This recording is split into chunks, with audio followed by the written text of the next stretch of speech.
But I rewatched the Florida State game yesterday because I was watching it in a bar with no sound, and Yeah, they took it to them. I mean, in the second half, the way they played on the lines, the way they tackled, and there was just some, plays on the outside that to me, meant something. Got to admit, they look like Florida State.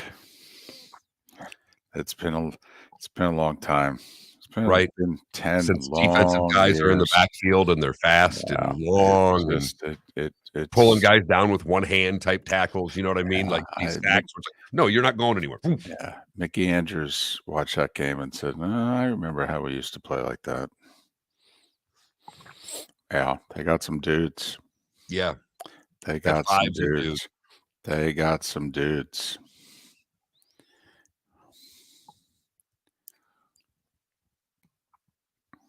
Nice little weekend for the ACC. Yeah. And as Danny Cannell said, Texas A&M better beat Miami in 2 weeks, or or this whole ACC SEC thing.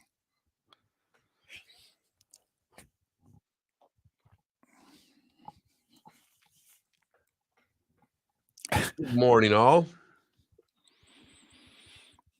Baby Jules, Paul.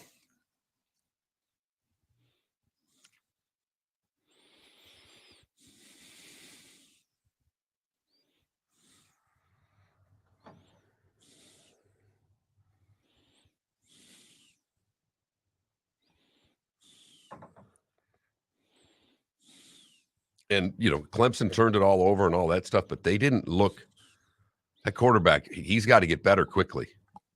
He was not good. Well, September 23rd. It's about all the time he has.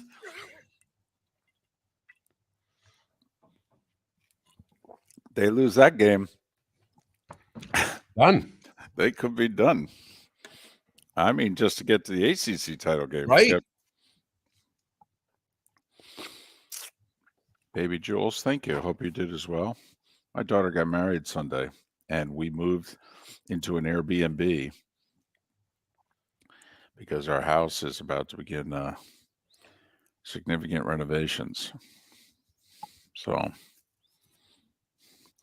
I am exhausted, and I am physically very sore because I spent literally all day yesterday lifting things.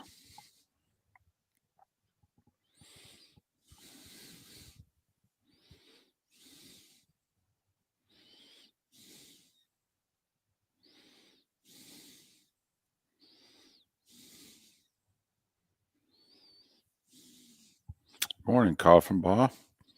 Paul Spitz. Hope everybody had a good holiday.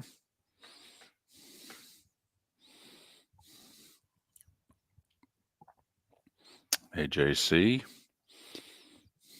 can tell it's football season.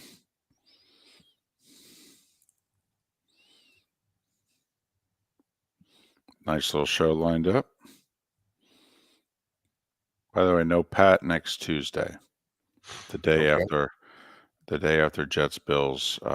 That's the Gil Brandt Memorial Day. Okay.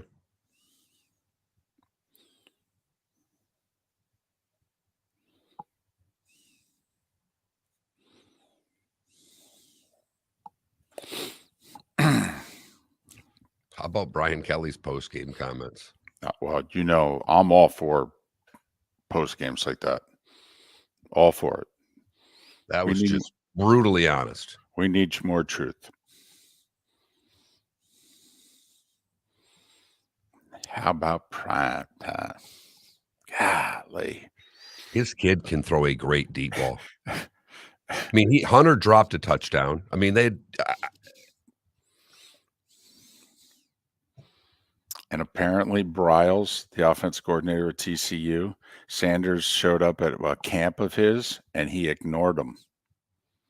Like, 4 years ago or whatever. And like his old man, okay, he took receipts.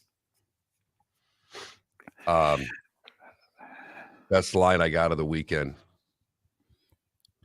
So, Northwestern's down whatever at the half. My buddy that I'm with, Ryan, he got a text, a group text from his buddy. They should start hazing at halftime.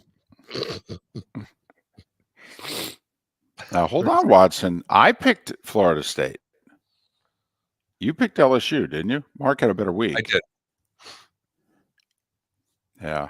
I changed my pick because every time I looked up, LSU had a key player who wasn't playing in the game.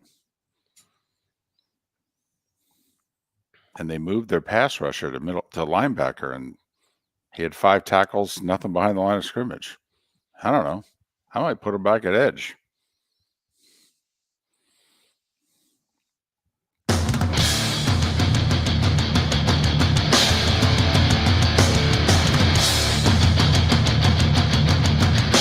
You are listening to Miller and Moulton, exclusively on the Florida Sports Network. And now, here's Mark Miller and David Moulton. Top of the morning to you. Hope you had a great, fun-filled Labor Day weekend. How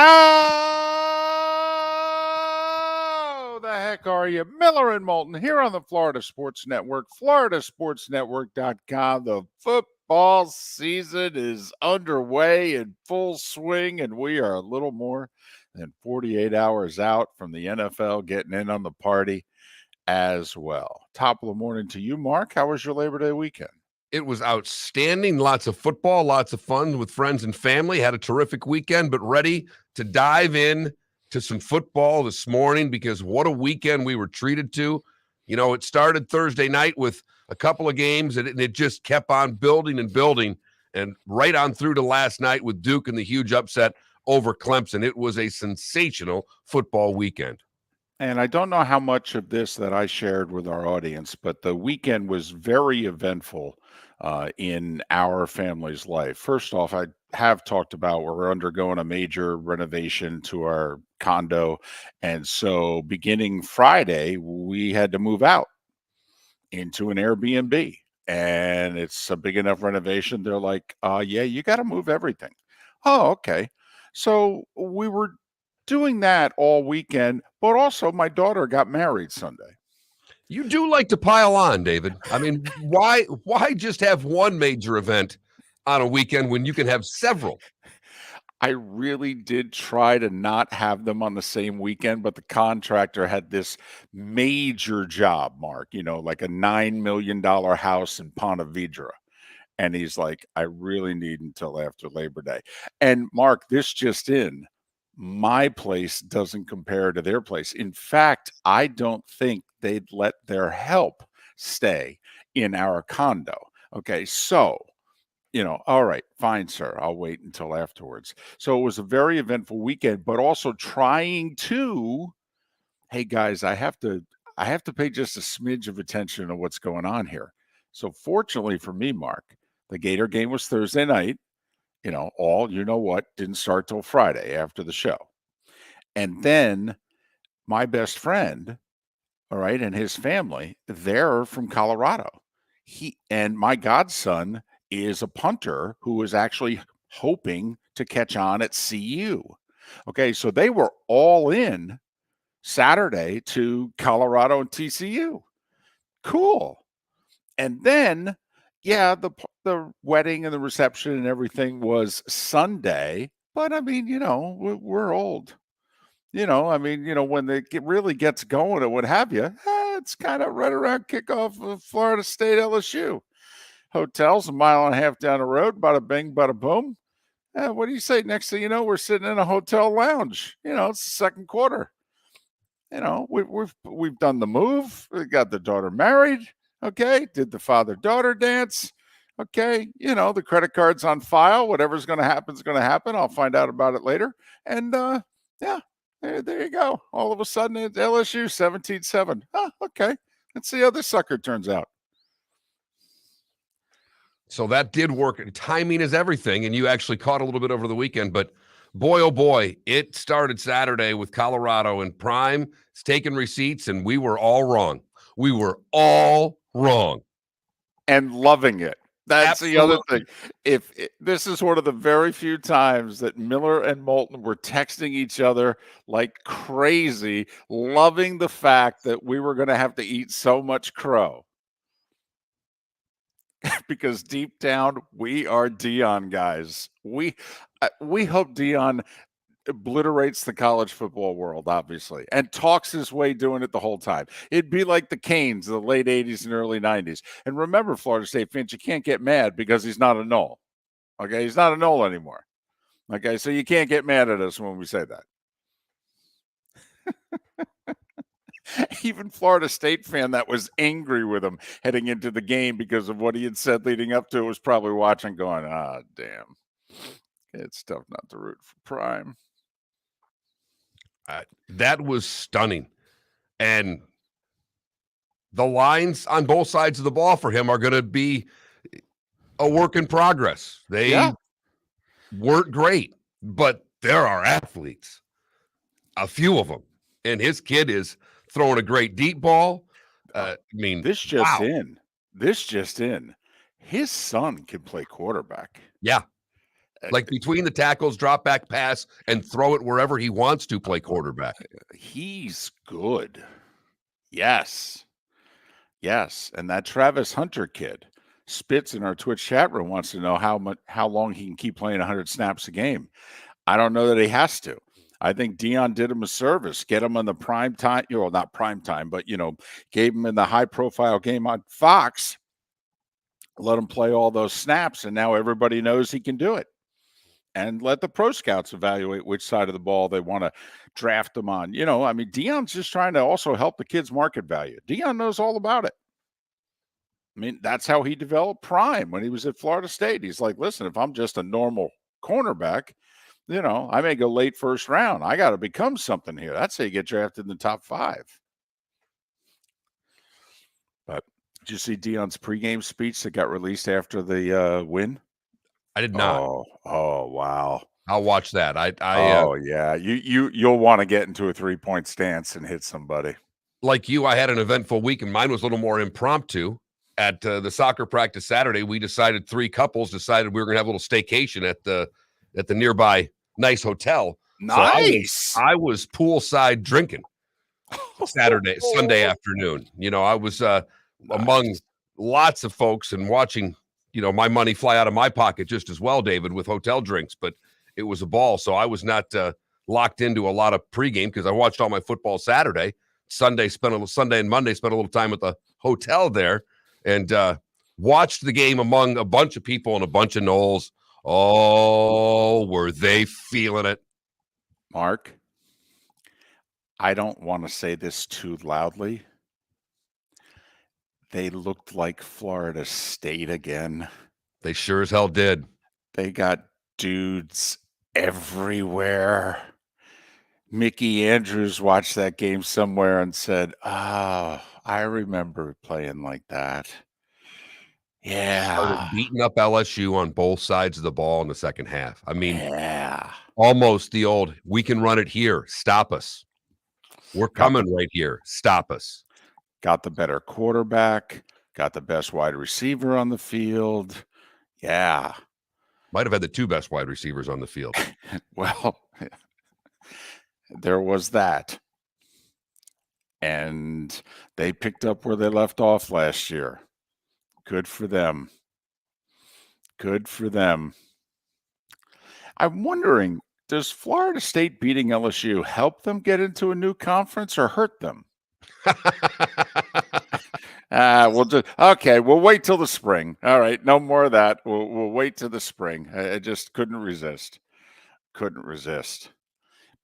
And unfortunately for Billy Napier and Florida, the Gators and the Knolls always look at their rival and compare themselves, whether they admit it or not. And if one is better than the other, it causes great angst amongst the lesser, team's fan base at that moment in time. Well, this is year 4 for Norvell. This is year 2 for Napier. Remember, year 2 for Napier, they're about to lose to Jacksonville State at this time of the year in year 2.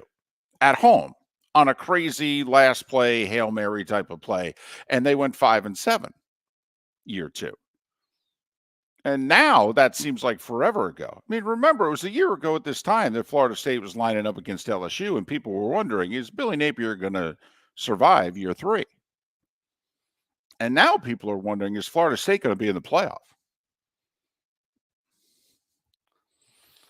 Mark, I have 2 words for you. Transfer portal. It's a wonderful thing if you can use it right. And Florida State right now, as Colorado. In Colorado, but as a Michigan State guy, I watched Kenneth Walker a couple years ago change the fate of how Sparty played for a year, and he was that good. Coleman comes down and dominates. Mm-hmm. Going up and getting balls. Yep. And making Wilson coverage different on him. So, I mean, what they have on the outside now is scary good, David. Mm-hmm. Yep. And they also got dudes on the defensive line. When you got dudes on the defensive line, you can win a championship. If your offensive line's good enough and you got dudes on the defensive line, you can win a title. Because the defensive line can overcome a secondary. They can make that one play on a drive that stops the drive. That's how Auburn won the national title with Cam, and how the 2013 team even got to the title game. They just had a couple of dudes on the defensive line. Their secondary was not much, but you give those dudes enough chances at it, they'll get to a quarterback, they'll force the key stop. It's nice when a program comes back, huh? Isn't it? It's nice. Don't worry, Florida, you're coming back. You really are. You really are. It will happen. Unfortunately, it really does take time and we were wrong, Mark. Okay, we were wrong. We said Dion had 84 new players on the Colorado roster. It was 86. Okay, yeah, just couldn't hold on to those last 2 holdovers. They had to go. I'm surprised. I know they have jerseys with numbers and names on them, what have you. Mark, I don't know about you. I still don't think I'd know everybody's name. Listen to a pregame interview with the Colorado player that stayed. And one of the questions that was asked of him was, so, do you know everybody on the team yet? And he laughed and he said, yeah, he goes, now I might not know all first names or all last names, but I know who everybody, I can identify everybody.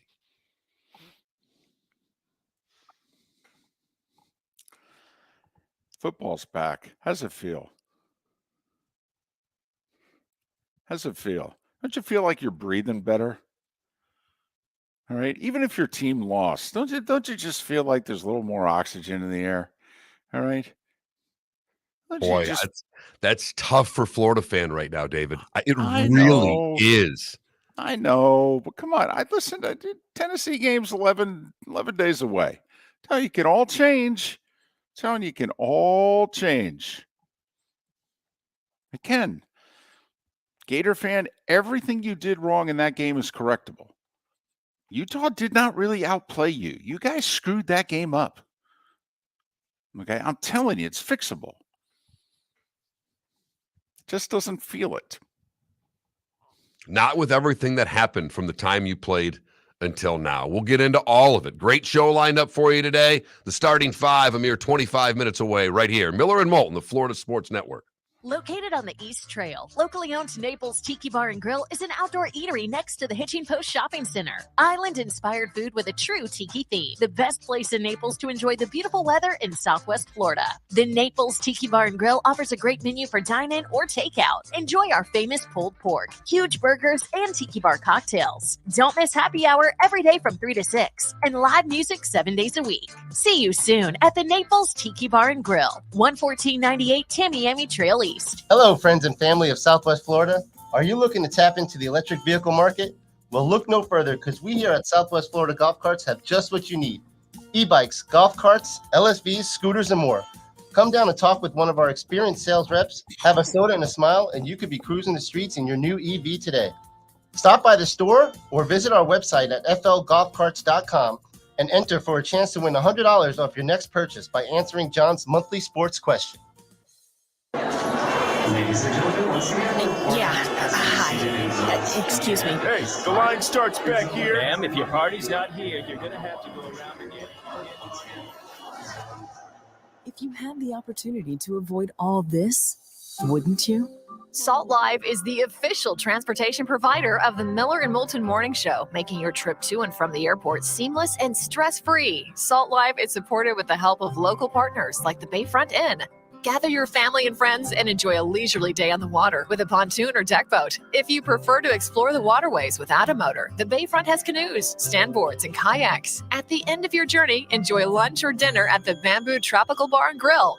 The Bayfront Inn, something for everyone on 5th Avenue in downtown Naples. BayfrontInNaples.com. When you need a ride, book with Salt Live Transportation, 308-8686, or book on saltlivetransportation.com.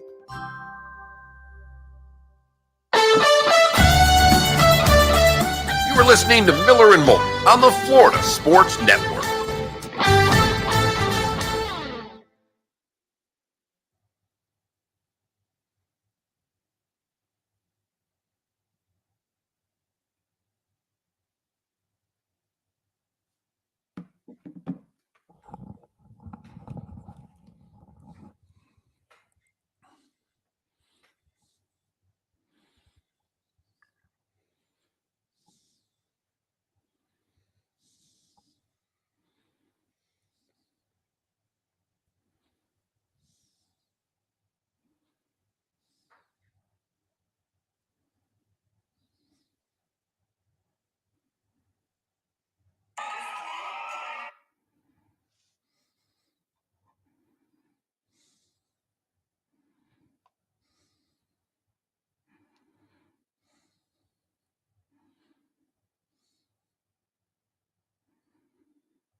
Oh, Ambient was thinking of you during Colorado. I'm like, oh man, we told them we're going under.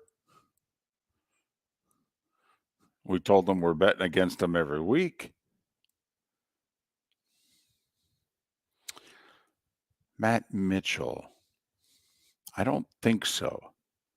Who's Matt Mitchell? I follow a Matt Miller. He's a X's and O's dude.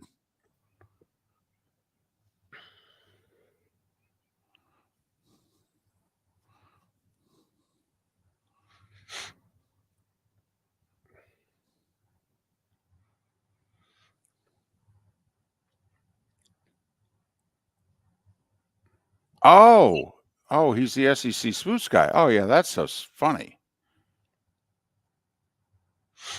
Hey, they're still playing baseball. They're showing highlights on TV. I don't know if anybody's aware. Please. I wonder if Felipe is aware of the Marlins win streak. Yeah. Okay. Little sweep action. Yeah, a little 4-game sweep action. Hum now. By the way, that extra inning game was. They played an extra inning game. I was going to say I just saw the scores, but I think okay. It was game 2. Went to 12. Didn't even look at the scores. Honestly, I mean, I don't even. This is what I don't care anymore. When the playoffs start, I'll start caring. There's nothing more meaningless than who are the 6 seeds in the wild card. I don't know. Phillies were the 6th seed last year. That's my story, Mark. It's a baseball hour. Come on now. No, it's not. Baseball hour has been postponed until May.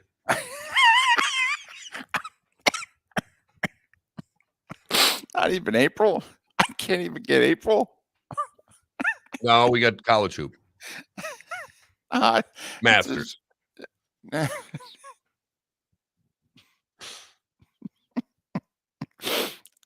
Come on, college hoop. We got 2 days in April. Masters is 4. Come on, man.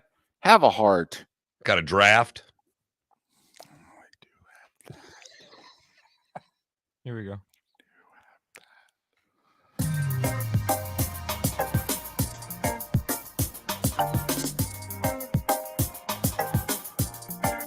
Welcome back to Miller and Moulton, only on the Florida Sports Network.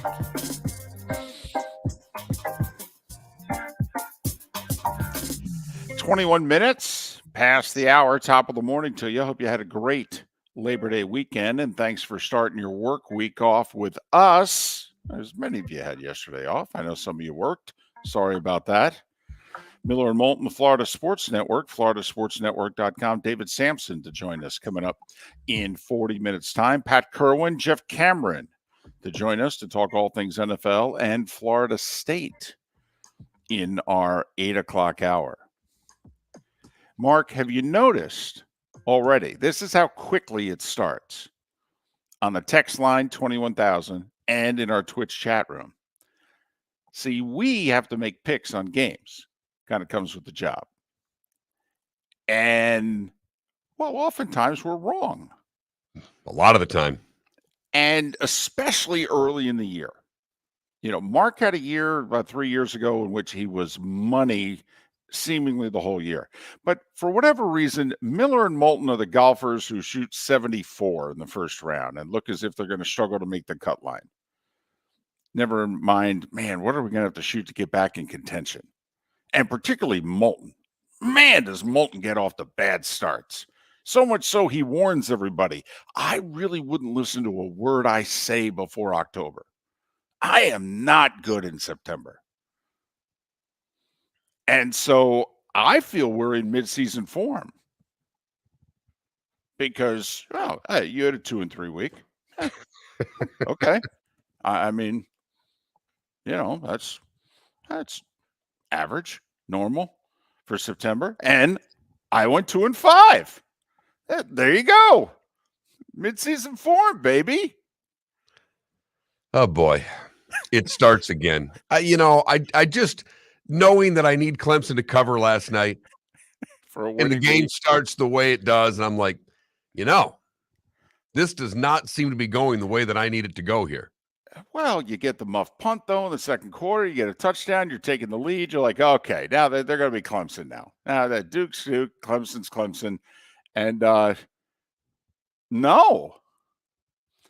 We both were picking against Colorado. I said I was going to bet against Colorado 12 times this year. Mark said he was going to bet 12 times against Northwestern. All right. Mark is 1-0 on his "you suck, I'm going to bet against you" picks. And I'm 0-1. And somehow I don't feel I'm going to be betting against Colorado every game this year. Going to be tough. They're already a favorite next week. Exactly. Boy, when Nebraska was up 10-3 in the fourth quarter against Minnesota, who thought that was going to be the case? A little over 36 hours later, it's like, oh, snap. By the way, I think Fox is going to put Colorado on as often as they can. Oh, man. Oh, man. Fox, who is most instrumental in taking down the Pac-12, is going to do what as often as they can this year? Highlight USC and Colorado, who are in The Wait for it. Pac-12. Right. Mm-hmm. There you go. And Colorado, by the way, aren't they ready for the Big 12? Score as many points as possible and play very little defense? Totally. I mean, Totally. they look like they never left, David. They really look like they never left on Saturday. You can see why the Pac-12 gave them problems. All right. They play a little defense there, I guess. So, yeah. So I feel Miller and Moulton, we're kind of like Florida State, right? We just picked up where we left off last year, right? Oh, boy. Certainly seems that way. But we got just enough right so that they'll allow us to make picks again on Friday.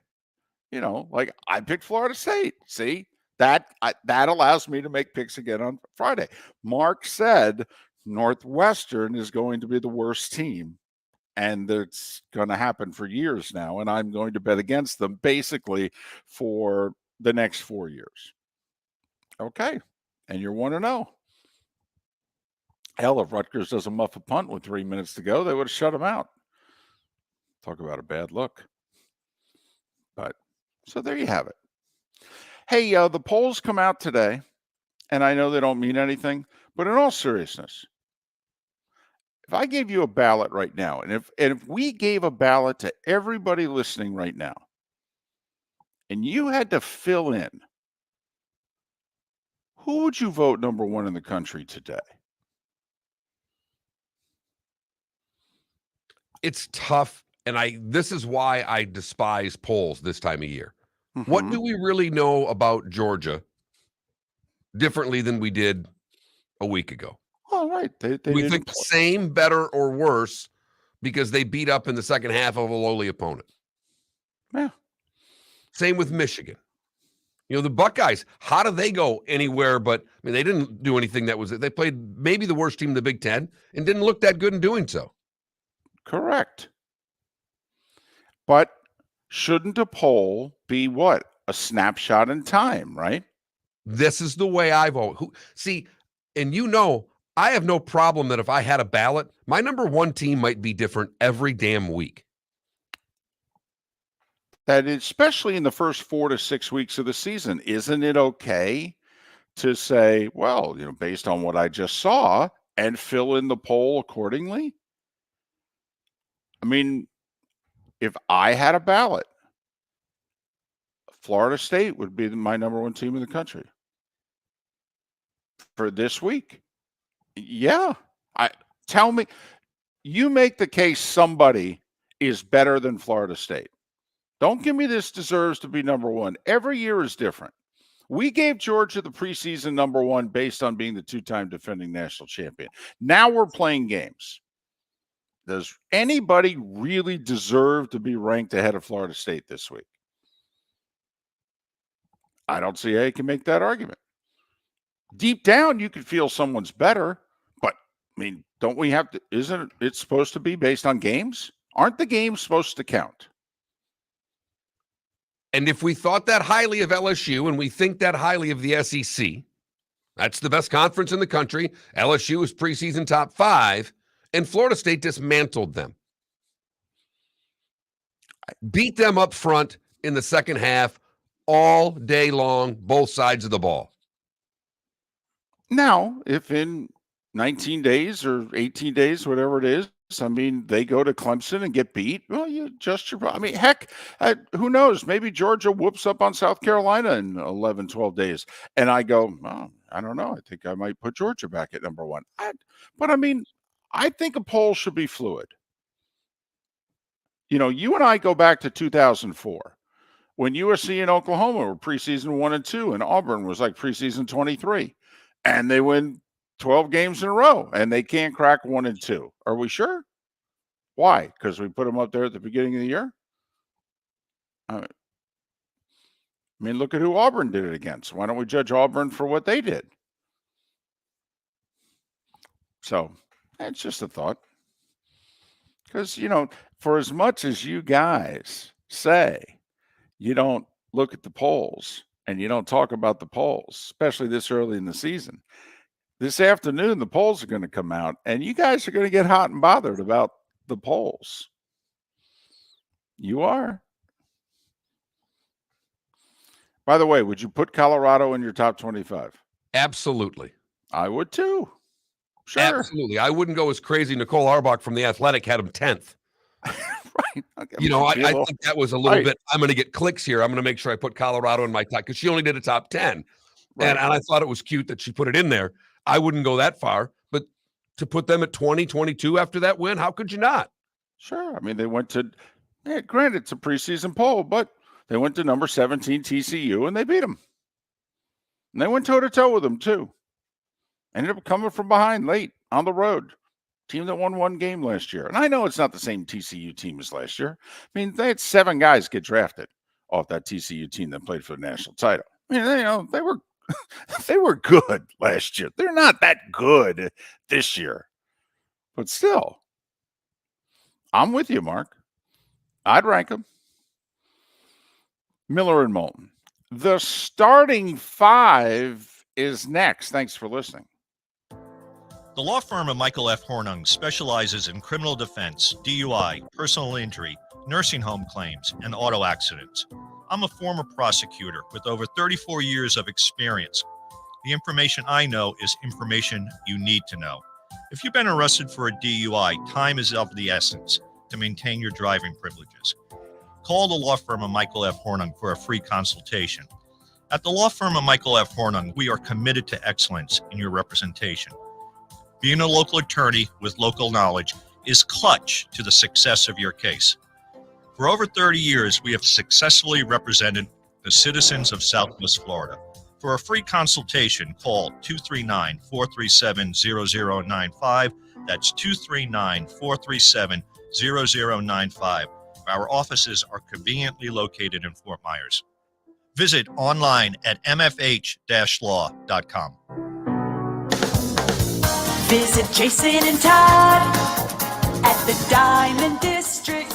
20 years ago, Jason and I had the idea for a jewelry store like no other, with a vast selection of certified diamonds priced 8 to 12% over cost. A team of individuals who are educated, driven, and believe in cultivating relationships. Today, we have become one of the largest independent jewelry stores in the country. Todd and I love what we do and are in the store nearly every day, along with our GIA gemologists, master jewelers, custom designers, and non-commissioned diamond consultants, all of which we consider family. As direct diamond importers, we travel the world, forging relationships and sourcing diamonds. What we love most about our business is that we can call Southwest Florida our home. If selection, value, and comfort are important to you, give the Diamond District an opportunity. You won't find a better diamond buying experience. Todd and I look forward to shaking your hand and welcoming you to our Diamond District family. At the Diamond District. You were listening to Miller and Moulton on the Florida Sports Network.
Now, DC, in fairness to both Georgia and Oklahoma, they had a home and home against each other scheduled for this year. But then when Oklahoma was added to the SEC, only the first half of the home and home would have been completed before they became conference rivals. So they agreed to get rid of it because it would have been unfair to Oklahoma because Georgia wouldn't have returned the favor. Oklahoma was scheduled to go to Georgia this year. And Georgia's really happy they're not coming right now.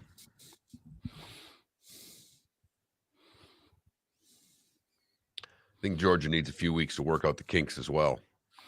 Well, Georgia's got to feel good, though. If North Carolina could get 9 sacks against South Carolina, they got to be licking their chops.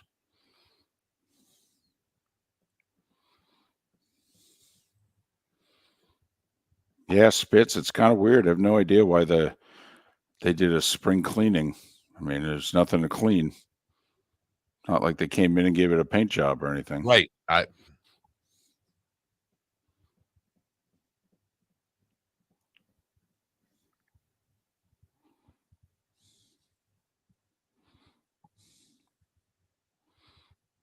No doubt, Seminoles. No doubt. By the way, you had made reference to this a while back. Is Pagula the most overrated female tennis player on the planet to have seating that she does? You know who she reminds me of? Remember when Luke Donald was the number 1 golfer in the world? And we all looked at one another and went, how the hell is that possible? He hasn't even contended in a major. He had like a backdoor top 5 one time. Like, seriously? What do you mean Luke Donald's the number 1 player in the world?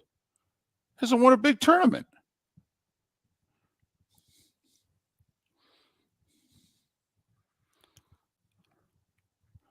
Never been to a Grand Slam semi and you're ranked 3rd in the world? Come on. It's ridiculous. You could be ranked 7th, but you can't be ranked 3rd.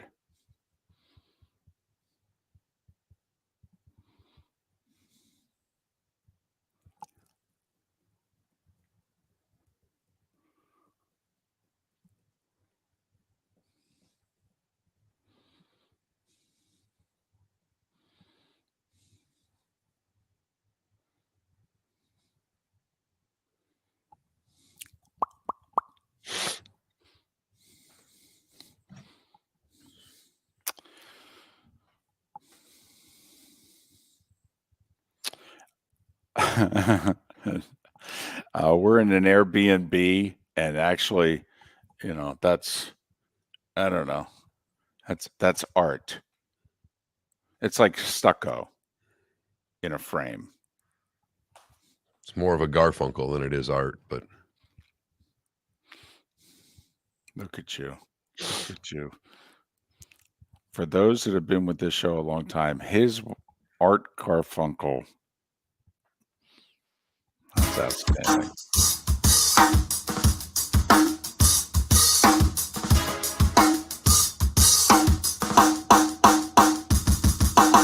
Welcome back to Miller and Moulton, only on the Florida Sports Network. 22 minutes before the hour, David Samson joins us at the top of the hour. Pat Kirwan, the top of our 8 o'clock hour. Jeff Cameron to talk all things Florida State, like there's anything to talk about with the Noles these days. I mean, seriously. He'll join us 2 hours from now. Miller and Moulton, the Florida Sports Network, floridasportsnetwork.com. Right now, it is time for The Starting Five. 5 stories you need to know. It's the Starting Five on Miller and Moulton. Here's number 1. See, this is your chance to get caught up on some of what you missed. And in Mark Miller's case, that's baseball. He thought the season ended Friday. It didn't? No. You know what? You know what sport figured it out? Golf. The PGA ends before football, wisely. Could argue it ends with the Open Championship, but that's a whole other thing. Hey, college football last night putting week 1 to bed, and surprise, surprise, surprise. Duke beat Clemson soundly at the end, 28-7. The Tigers were a mess. They had 2 field goals blocked, 2 fumbles, threw a late pick. But, Duke had 2 turnovers themselves. Clemson got to the 1-yard line twice and did not score both times. First win over Clemson since 2004. Mark, that was the first term of the George W. Bush administration, if that seems like a long time ago. College football polls will come out later today. Who would you vote number one? And would you vote Colorado into the top 25?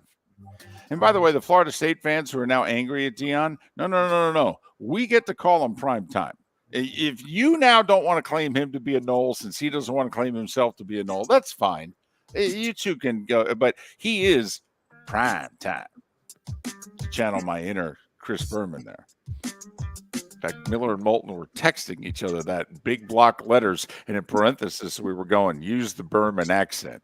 Prime time during the game Saturday. NFL news. You know, the NFL season gets underway this week. No, really, it does. A little over 48 hours from now, in fact. The Dolphins chose Mike White as their backup quarterback over Skylar Thompson. There was some question. One, White didn't look all that great. Thompson looked pretty good this preseason, but also White got a concussion midway through the preseason. But Mike White will be the backup to Tua on Sunday when they're taking on the Chargers. Former Bucs tight end Kyle Rudolph retired. He played 12 years in the league, 10 of them with the Vikings. He's now, going to do what most football players who retire want to do. Go into broadcasting. He'll be a Big Ten analyst on Peacock. Rams wide receiver Cooper Kupp is seeking a specialist to diagnose his hamstring injury. And yet his head coach insists he's day-to-day. Right. You know, Mark, the Rams could challenge the Cardinals. They're going to have to do some work, but you are on to something because when they start trading away players like Aaron Donald. But if Cooper Kupp's not there for Matthew Stafford, I'm just saying, the Rams could be a serious top 3 in the draft challenger here. The Patriots were supposed to have Riley Reif be their starter at right tackle, which is funny because they put him on IR yesterday, so he'll miss the first 4 weeks of the year at least. Carolina linebacker Brian Burns, he showed up for all the offseason stuff, all of it. And he has been at every single workout and practice and what have you until late last week. And then he didn't show up yesterday either. And he's looking for a new deal. He's entering the final year of his rookie deal, but they did pick up his 5th-year option. So the former 5th overall pick of the draft, I mean, he's not hungry this year. I mean, he is making $16 million, but he's looking to get paid.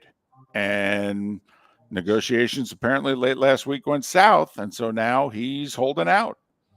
And they don't know if he's going to show up and play, just like Chris Jones. I mean, I'm sorry, Mark. Chris Jones still not with the Chiefs. When do they play again? They play Thursday night, David. It's Tuesday. Right? Right. It's Tuesday. I just wanted to make sure. Yep. No, your dates are right. You got that right. Sometimes paying attention to all these sports, sometimes we lose track of things. One of those sports that's still going on. In fact, it's got 4 weeks left, Mark. 4 weeks left of the Major League Baseball regular season. Why? What do you mean, why? What do you mean, why? It's called the pennant race. That's why. Whatever. The Red Sox snapped a 13-game losing streak at the Trop yesterday. 7-3. Tristan Casas, a homer and 4 RBIs. And the Rays lost and the Orioles 6-3 win over the Angels. And Baltimore's back up by 3.5, 4 in the loss column. By the way, the O's have won 12 of 16. They're really slowing down. The pressure of this pennant race is really bothering that young team. So the Twins beat the Guardians, or the Vikings beat the Browns, however you want to call it, 20-6 yesterday. Minnesota's lead in the Central is 6. Mark, Royce Lewis hit his 3rd grand slam in the last 8 days. That seems impressive to me. That's really impressive. Reds doubled up the Mariners 6-3. Seattle's lost 3 of 4. They are now tied for first in the West with Houston, who beat Texas 13-6. Texas is the final playoff team in the American League. They're a game back in the West, but they're only a half a game ahead of Toronto for the final wild card. Blue Jays 6-5 winners over Oakland in 10. Arizona doubled up Colorado 4-2. What does this all mean? This means that the Diamondbacks, and Reds, Arizona and Cincinnati, are tied for the final playoff spot in the National League. Do you know who's a half a game back? Felipe's Miami Marlins, because since we were last on the air, they haven't lost. They swept the 4-game series from the Washington Nationals. So they're just a half a game back in the wild card. The Giants are a game back because they lost to the Cubs yesterday 5-0. Cubs are comfortably in the playoffs right now as the 5 seed, but they're also only 2.5 games behind Milwaukee in the Central because the Brewers lost to the Pirates yesterday 4-2. Mark, the Phillies beat the Padres 9-7, denying San Diego a chance at a 4-game winning streak. They still have not had a 4-game winning streak this year. Well, you don't spend any money on your team. Right. It's hard to win a lot of games in a row. Which is funny, though, because the A's and Royals have both had winning streaks of at least 7 games. And San Diego, with the 3rd highest payroll, Mark, has yet to have a 4-game winning streak. Mark, Trey Turner homered yesterday. And it's been well documented, ever since they gave him the standing ovation. He's hitting .350 and the whole deal. Mark, that's the 6th time in his last 7 games he's homered. That seems impressive to me. Yeah, that's like, damn. That's good. One not good note in baseball, Dodgers starter Julio Urias arrested and charged with felony domestic violence late Sunday night. Dodgers may be the second best team in the National League. I have no idea what they're going to do for starting pitching in the playoffs, though. I really don't. U.S. Open on the women's side, 2nd seed Sabalenka, 9th seed Vondrousova. But Madison Keys, the American, took out 3rd seeded American Jessica Pegula and destroyed her 6-1, 6-3. She's through to the quarters, as is Zhang, who upset the 5th seed Jabeur. Noon today, Mark, Coco Gauff in action against Ostapenko, who knocked out the top seed over the weekend. So Coco Gauff at noon today in the quarters of the U.S. Open. 1:30 today on the men's side, Taylor Fritz, 9th seeded American, highest ranked American in the world, taking on Joker. 1:30 today. He's 0-7 lifetime against Djokovic. He says, I'm going to play as if I got nothing to lose. Okay, we'll see. By the way, a pair of Americans, Mark, playing tonight in the men's quarters. So an American man will be in the semis of the U.S. Open guaranteed. 10th seed Francis Tiafoe taking on 20-year-old Ben Shelton. I believe he's a former Georgia Bulldog, big serving kid. He had back-to-back 149-mile-per-hour serves. He's a Florida Gator. Oh, he's a Gator. My bad. Oh, Gator. Wow. That's a big mistake by me. Ooh, call a Gator a dog. My bad. Ooh, sorry. By the way, the top seed Alcaraz, he advanced in straight sets. Mark Djokovic, if he beats Fritz, plays the winner of the 2 Americans. So basically, we're not going to have another American male in a Grand Slam final because of that. No, Djokovic's going to go right on through to the final now. He's going to win today. Right. He's going to win in the semi, and then he's going to play in the final. Yeah, that's how that works. So it's good to see that this whole European Ryder Cup captaincy thing also, in terms of controversy, it does go across the pond as well. Remember, Luke Donald was not supposed to be the Ryder Cup captain this year. But, they gave it to Swenson, and he went to LIV, and so they took it away from him. Or Stenson, my bad. And so Luke Donald had his 6 picks yesterday. And some of them were easy. I mean, Tommy Fleetwood. Man, come on. Sepp Straka. No problem. Okay. But he took Justin Rose, which actually raised a few eyebrows. I don't know why, because it's a pretty young European team, actually. All right. He took a guy from Denmark, Hogard. Okay. He took 23-year-old Ludvig Aberg, who's played 9 tour events, but he won one of them over the weekend. And apparently Donald played with the kid like a month ago and said, this kid's going to be a star. And he said in the last 20 years, the only two amateurs who were better than him were Hovland and Rahm. Oh, okay. But he took Shane Lowry, Mark, over the guy who finished 5th in points on the European points thing, Ryder Cup points thing. Because only the top 2 are guaranteed on how they do it. Like we guarantee our top 6. They do it, it's funky over there. So the guy who finished 5th in points didn't get selected, even though that guy won a tournament earlier this year on the very same course they're playing the Ryder Cup. And they took Shane Lowry, and I challenge you to look up Shane Lowry's results in the last year. They're not good. I mean, they're like worse than Justin Thomas. But there are going to be 4 rookies on the European team, but one of them is technically Victor Hovland. So, I mean, does that count? Not really. Messi with 2 assists Sunday, didn't score, was denied in close on a spectacular save by the LA goalie. But Inter Miami won again, 3-1. Death taxes in Inter Miami with Messi, baby. But now he's going to miss their next match because of the World Cup qualifier he's playing in? Right. I think he's ready to go back to Europe. I think he's going, man, they play a lot of soccer over here. Damn. I thought I was going to come over there and cruise. I mean, it's easier, but man, we play a lot. And at 9 minutes before the hour, that was... It's time for someone to... Nope, that's the wrong one. The starting 5 perfect. every weekday morning at this time on Miller and Moulton. The buttons are closed. Perfect. Wait, but you had the hour. Perfect. And you were napping before 7. Well, Felipe, you didn't take a perfect game into the 9th here. This was at 9:51 in the bonus hour, you know. You took the perfect game to 6:51. Yeah, you barely got out of the first inning. I was going to say he nearly went, through the order once here. The 9-hole hitter got on base. So, Mark, just to let you know, they're still playing baseball for 4 more weeks.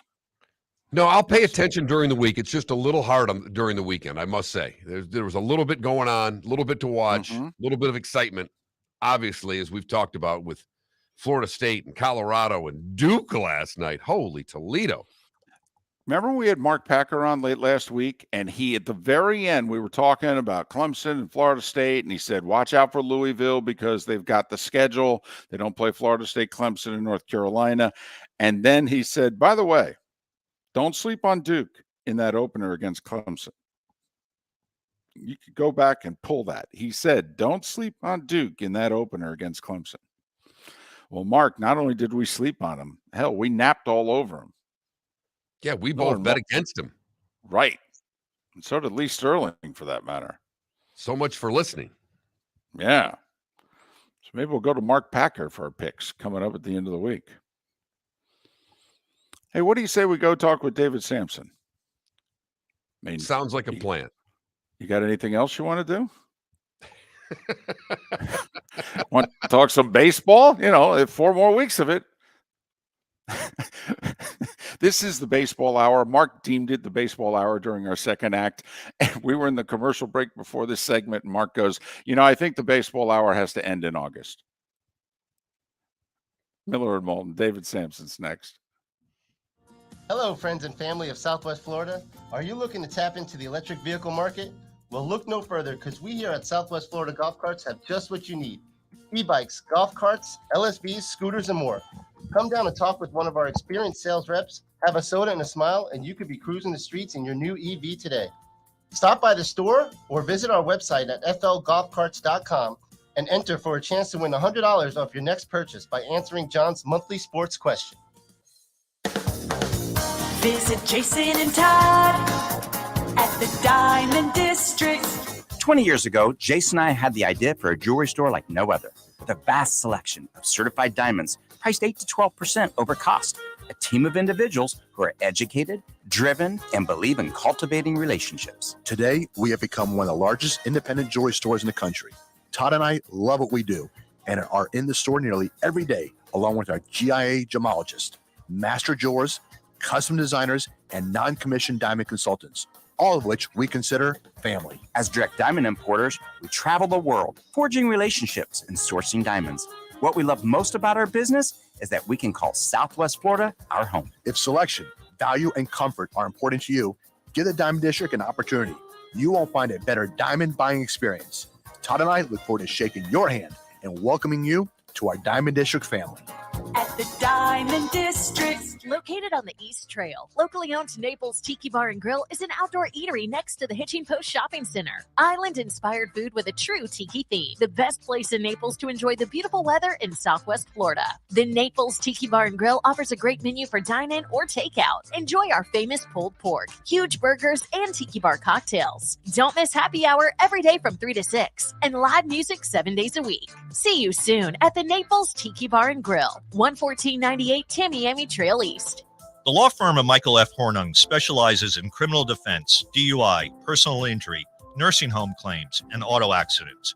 I'm a former prosecutor with over 34 years of experience. The information I know is information you need to know. If you've been arrested for a DUI, time is of the essence to maintain your driving privileges. Call the law firm of Michael F. Hornung for a free consultation. At the law firm of Michael F. Hornung, we are committed to excellence in your representation.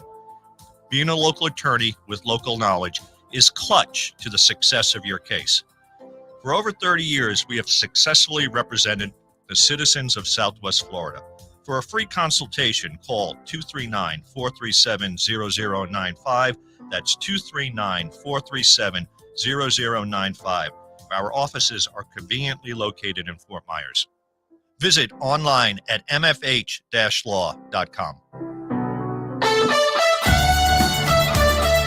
You are listening to Miller and Moulton on the Florida Sports Network.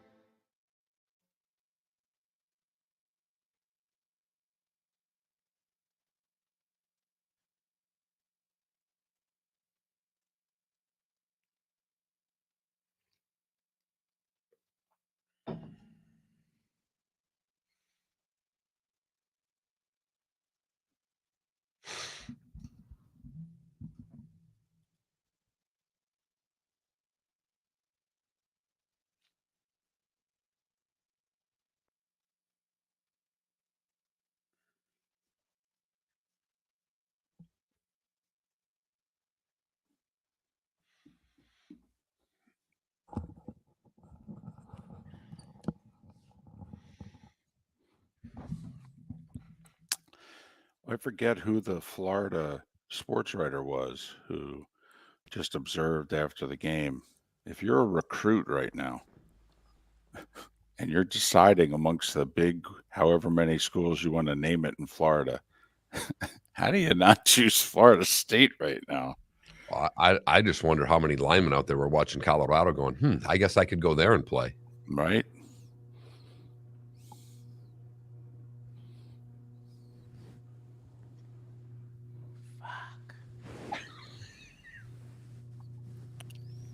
So is it crooked? Yes. What's bothering you? I think it's crooked. I hit it. Are you guys okay with that? Yeah, we're fine. Yeah, we're fine. Okay. Yeah. Good morning. Good morning. Man, that's a lot of stuff behind you. It's a set, but it is a lot of stuff. Although to you it's shit, to me it's stuff. I didn't say that. I said there's a lot of stuff behind you. How was your weekend? Outstanding. Good. My daughter got married. What? My daughter got married Sunday. Congratulations. Mazel tov. Thank you. Thank you. First one to get married?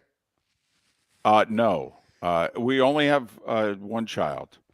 And So it is your first one, then.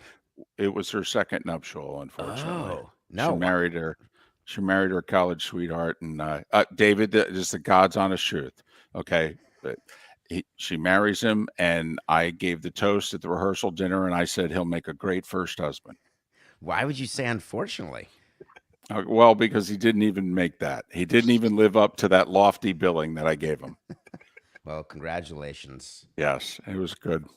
It was I've had one quite kid the party. child get married. It's quite something.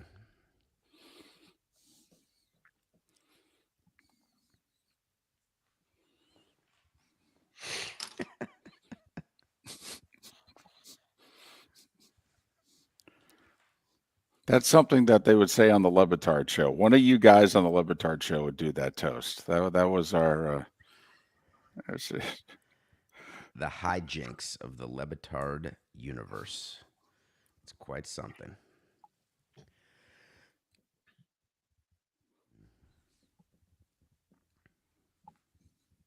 So you worked though yesterday, right? I did a show yesterday. Yes. Why not? Right? It actually is great because it gets bigger numbers because there's no competition. No one did a show yesterday. Right. We have a guest coming up in an hour, and he always works the holidays on NFL radio, and he says we get a really big audience and we get totally different callers. All right, we're coming back.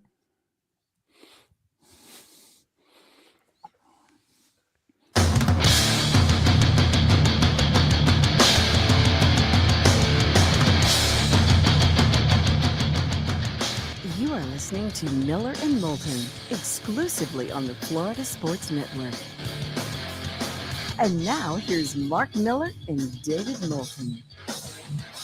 And at this day and time, joined by David Samson. He of the Nothing Personal with David Samson podcast, which he records weekdays at 8 a.m., including on holidays. Yes, he works holidays.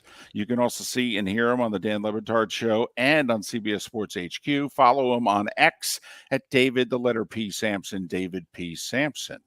Hope you had a good holiday, sir. How are you? I certainly did. When did you move your reads to X from Twitter? Is that recent? Mid last week, we kind of made the adjustment, and it's awkward. I got to be honest. Because some people are doing formerly known, X formerly known as Twitter. So now you've gone all the way to X, which means the name change has worked and Elon is happy. And we go through this with sports teams. When you change your logo or you change your name or you introduce something or you redesign a website and people get all huffy because they're used to what they're used to. And the press can be negative at the start. And then a few weeks later, everyone forgets about it and you just move on.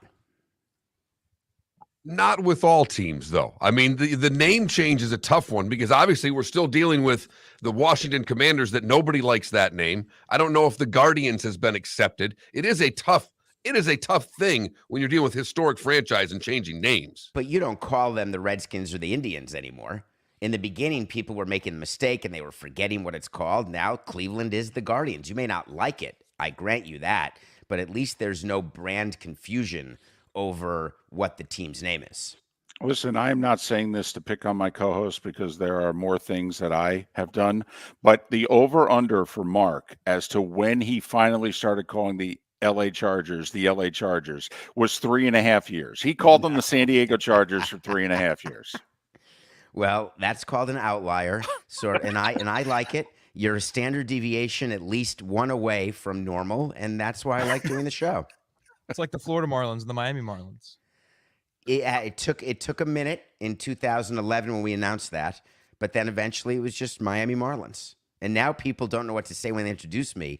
They say the former president of the Florida/Miami Marlins. I think that's only to give me age. I think what you say is the former president of the Miami Marlins. What do you have to say about Dion in Colorado and 86 new players on a roster and taking a 1-11 team and beating the team that played for the national title last year? I think he's coach of the year. I think he should get a 6-year, $200 million deal to coach in the NFL. I think it's clear that he has found the secret sauce for success of taking a 21-point underdog and making them win, and he is going to start recruiting all the best high school players from around the world.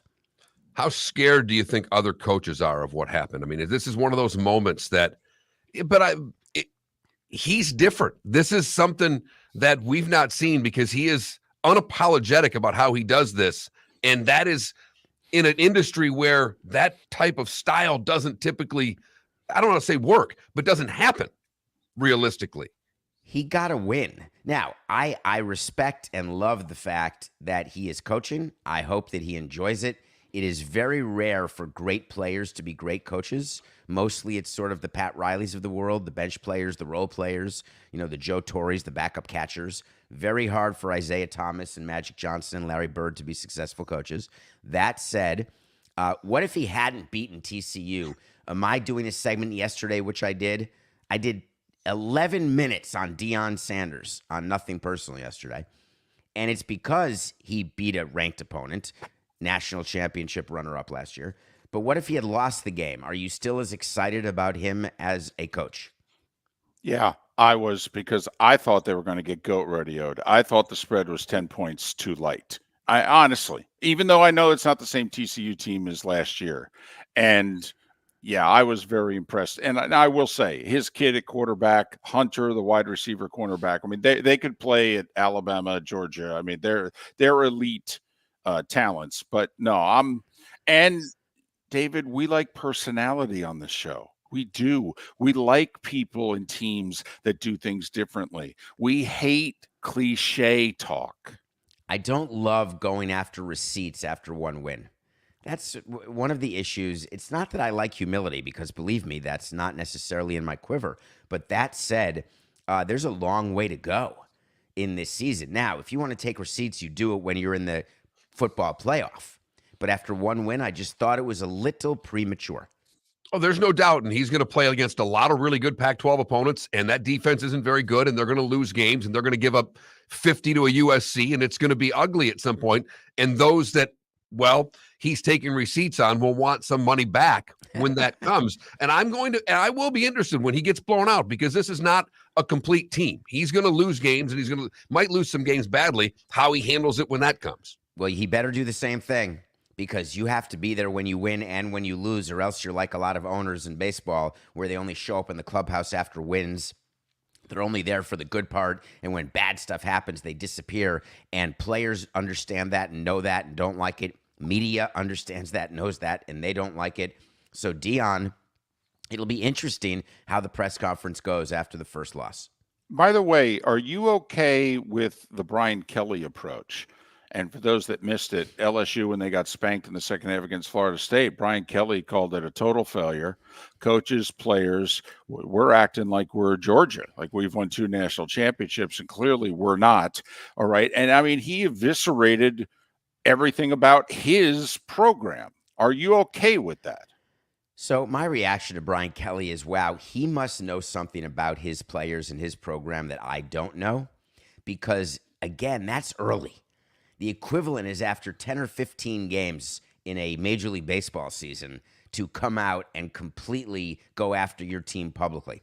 I don't mind if he had turned over the spread in the clubhouse, in the locker room post game, and if he made them run extra hard or practice extra hard or whatever he would do after a loss like that. But you have to leave room to do something when the team loses again.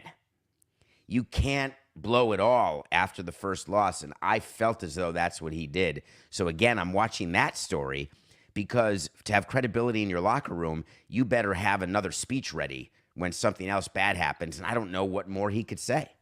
The only problem is in college football, one more loss and they're done. In the current system, if you lose 2 games, the odds are you're not going to be in the playoff. So I understand what you're saying, but I also understand where he's coming from, because you're going to have to put pressure on teams quickly, because the SEC West is no joke. So is the theory that 2 losses and you are mathematically eliminated from the 12-team playoff? Not the 12-team, but the 14 playoff, because this is the last year of the 4. The 12 will be different, but this is the last year of the 14 playoff, and we've never had a team with 2 losses make the 14 playoff. Got it. So in your mind, 1 loss, you have to go all in terms of the anger, public torture, because that's all you can have. And the assumption is that will motivate them not to lose a second time. I will say the quarterback of the team, when told of his coach's comments, said he's 100% right. What do you expect him to say? Well, no. Well, sometimes, come on now, sometimes we in the media go up to an athlete and we go, by the way, so-and-so said such and such. And they go, what? Okay. So, I mean, they went up to the experienced quarterback and said, by the way, the coach just laid you guys out. And he said, well, he's right. We should have been laid out. Oh, okay. Thank God, because if you're the AD and you see a player come out this early against a coach publicly, you know you have a problem in that locker room, and the second loss is sure to come. So it's I don't ever believe what players say or what coaches say in terms of those issues. So does that mean the quarterback is completely behind the coach? It's hard to actually know. He's David Samson. He will record in 50 minutes his daily Nothing Personal with David Samson podcast. You can see and hear him on the Dan Le Batard Show and CBS Sports HQ. Follow him on X at David, the letter P. Sampson, David P. Sampson. But I can hear in your point, because being a baseball guy through and through, is that those type of things don't work in baseball. I mean, I'm reading between the lines, but that style just can't work over 162 games. It just doesn't. And there are managers who do it. I mean, I think back to Lou Piniella and some of the things, and we had some managers who were very, very publicly disappointed with the team at certain points. And there are moments. But in baseball, it's such a long season. You have to pick your moments. And I feel the same in all professional sports. But what you're saying is in college football, and I will defer to you on this, that the moments come earlier because the stakes are higher because the season's shorter and there's only one loss that you can ever have. So far, until next year when we get to the 12-team playoff, in which, quite frankly, if you win your major conference, you will be in the playoff, even if you have 3 losses. So the rules will change dramatically next year. But in our remaining moments, Mark joked last hour that they're playing 4 more weeks of baseball. Kind of like football has started now, and therefore for most sports fans, baseball is going to be like, wait, what? I mean, baseball's had a terrific season. Okay. Mark, it's going to be the best September ever. There's 3 teams within a game for a division in the West. There's 3 teams within a game for the wild card in the National League. If you're not happy with this season in baseball, then you're not a baseball fan.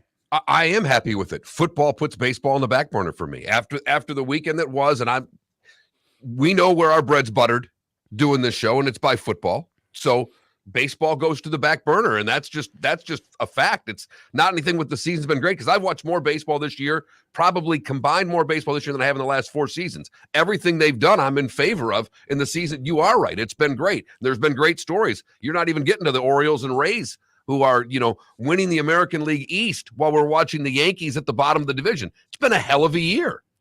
And so for the next, 4 months, every Tuesday, we're doing all football all the time. It's going to be October. There'll be great stories in Tampa. And you're not going to talk baseball on your show?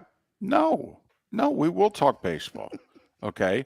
I mean, what do? We have 9 segments along the network, 12 if you include our Southwest Florida market, and we'll do at least 1 segment on baseball. I mean, 92% football, 8% baseball. That's a proper ratio, David. And the NBA is going to start this fall. I happen to love the fall. Take it easy, David. Take it easy now, okay? We don't do the NBA before Christmas Day, all right? Take it easy. He's David Sampson. He actually talks about things other than football. He will record his Nothing Personal with David Sampson podcast in 47 minutes. You can see and hear him on the Dan Le Batard Show and CBS Sports HQ. Follow him on X at David, the letter P. Sampson, David P. Sampson. Good seeing you, my friend. Be well. Have a great day. See you later. David Sampson joining us once again. Okay. I think he wants us to work on our 92 to 8% ratio. I'm sensing that. Well, maybe it's just a 92-mile-an-hour fastball that we'll need to talk a little more baseball. I'm not sure. Miller and Moulton, thanks so much for listening right here on the Florida Sports Network. Ladies and gentlemen, once again. Hi. Excuse me. Hey, the line starts back here. Ma'am, if your party's not here, you're gonna have to go around again. If you had the opportunity to avoid all this, wouldn't you? Salt Live is the official transportation provider of the Miller and Moulton Morning Show, making your trip to and from the airport seamless and stress-free. Salt Live is supported with the help of local partners like the Bayfront Inn. Gather your family and friends and enjoy a leisurely day on the water with a pontoon or deck boat. If you prefer to explore the waterways without a motor, the Bayfront has canoes, standboards, and kayaks. At the end of your journey, enjoy lunch or dinner at the Bamboo Tropical Bar and Grill. The Bayfront Inn, something for everyone on 5th Avenue in downtown Naples. BayfrontInNaples.com. When you need a ride, book with Salt Life Transportation, 308-8686, or book on saltlivetransportation.com. Visit Jason and Todd at the Diamond District. 20 years ago, Jason and I had the idea for a jewelry store like no other, with a vast selection of certified diamonds priced 8 to 12% over cost. A team of individuals who are educated, driven, and believe in cultivating relationships. Today, we have become one of the largest independent jewelry stores in the country. Todd and I love what we do and are in the store nearly every day, along with our GIA gemologists, master jewelers, custom designers, and non-commissioned diamond consultants, all of which we consider family. As direct diamond importers, we travel the world, forging relationships and sourcing diamonds. What we love most about our business is that we can call Southwest Florida our home. If selection, value, and comfort are important to you, give the Diamond District an opportunity. You won't find a better diamond buying experience. Todd and I look forward to shaking your hand and welcoming you to our Diamond District family. At the Diamond District. You were listening to Miller and Moulton on the Florida Sports Network.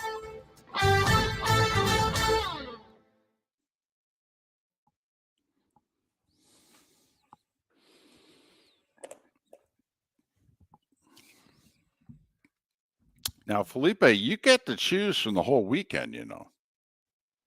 Oh, I know. You don't have to pick last night.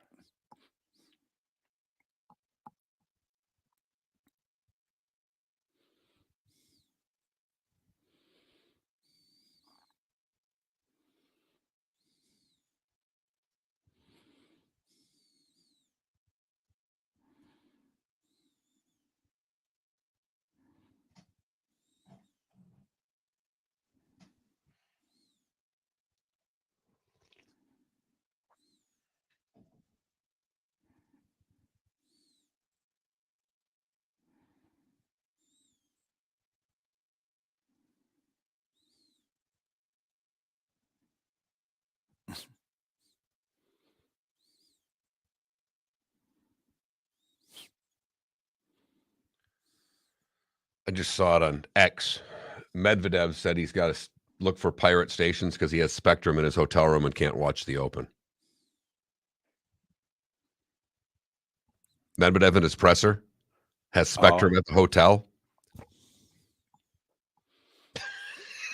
That's outstanding.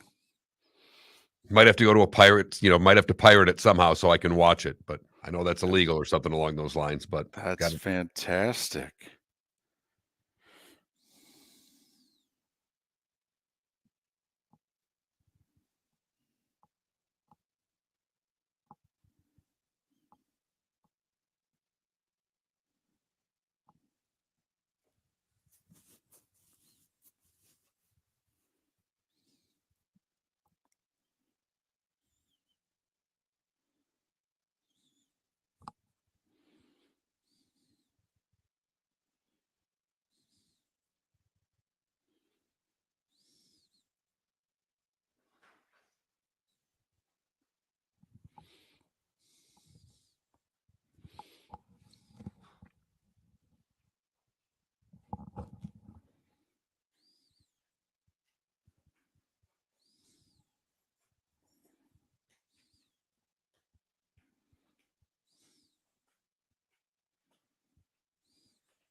I have not seen any numbers yet, RCB, but I'm with Spitz. I heard that the FSU game did over 10 million when it peaked. At least that's what they were saying. This is not a good schedule this week, college football. I mean, give me a game besides Alabama, Texas. Can I give me Nebraska, Colorado? I mean, that you're, really fired up to watch.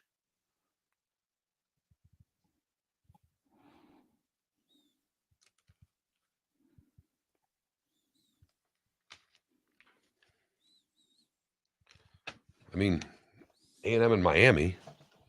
Oh, I'm sorry. I thought that was next week. All right, there you go. Okay. A&M Miami 3:30. Got it. I mean, I'm curious if Notre Dame NC State could be interesting. I think it could be. Yeah. I mean, NC State didn't play very well, but a game that will be interesting that no one cares about. Ole Miss at Tulane. Ole Miss only a 7-point dog. Tulane's ranked.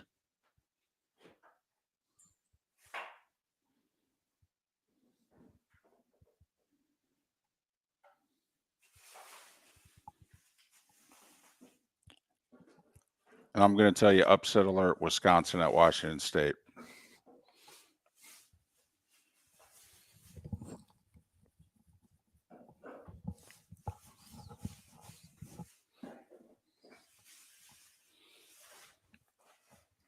playing for an opportunity to get into the Big Ten. Get in line.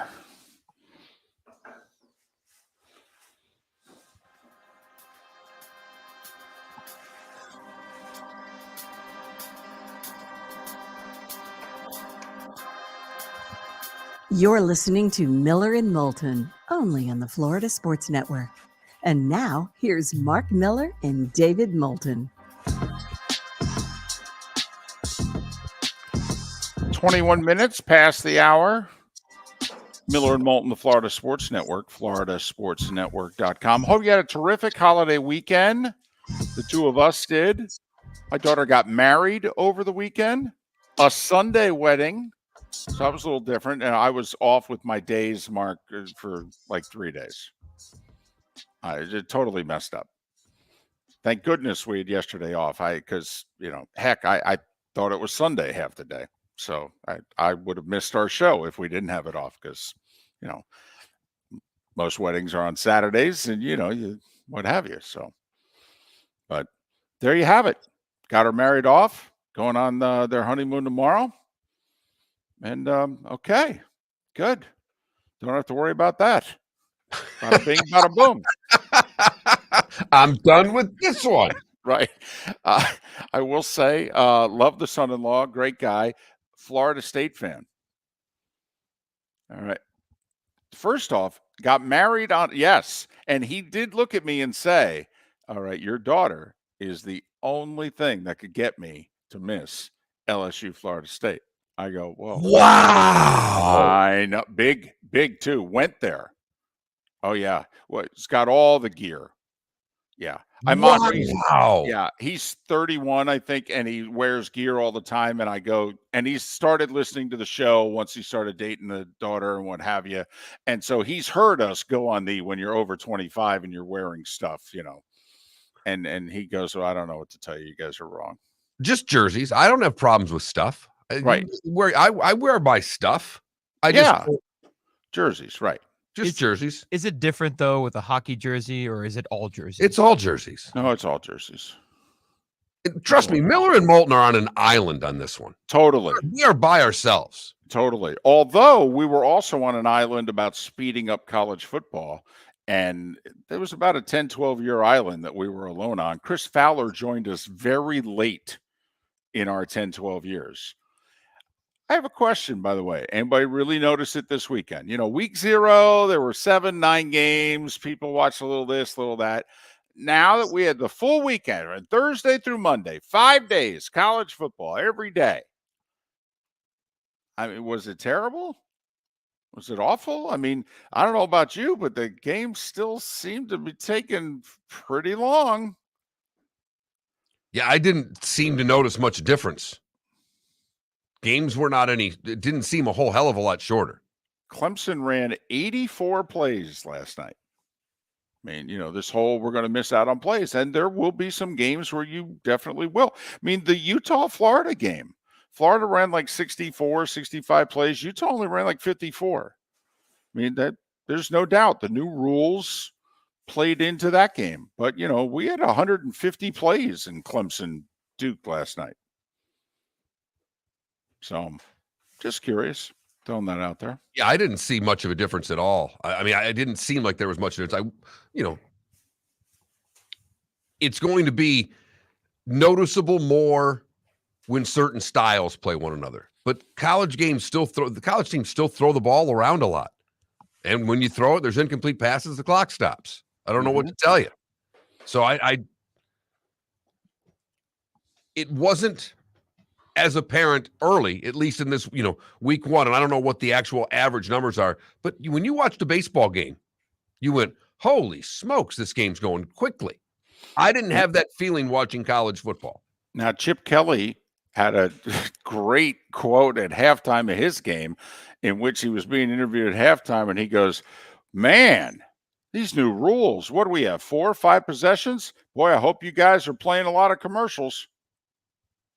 There you go. By the way, Chip, has that $6 million salary. Shut up and cash the checks. That's what I would tell everybody. Everybody. Yep. By the way, you know why you're going to the Big Ten? Fox. You know why you're making what you're making? Because UCLA can finally afford to pay you. Why? Fox. Shut up and cash the checks. But that's me. And another thing. Yeah. Oh, no. Hey, come on now. Come on now. Look at coaches' salaries. Look at the money that's being invested on football. Why do you think that is?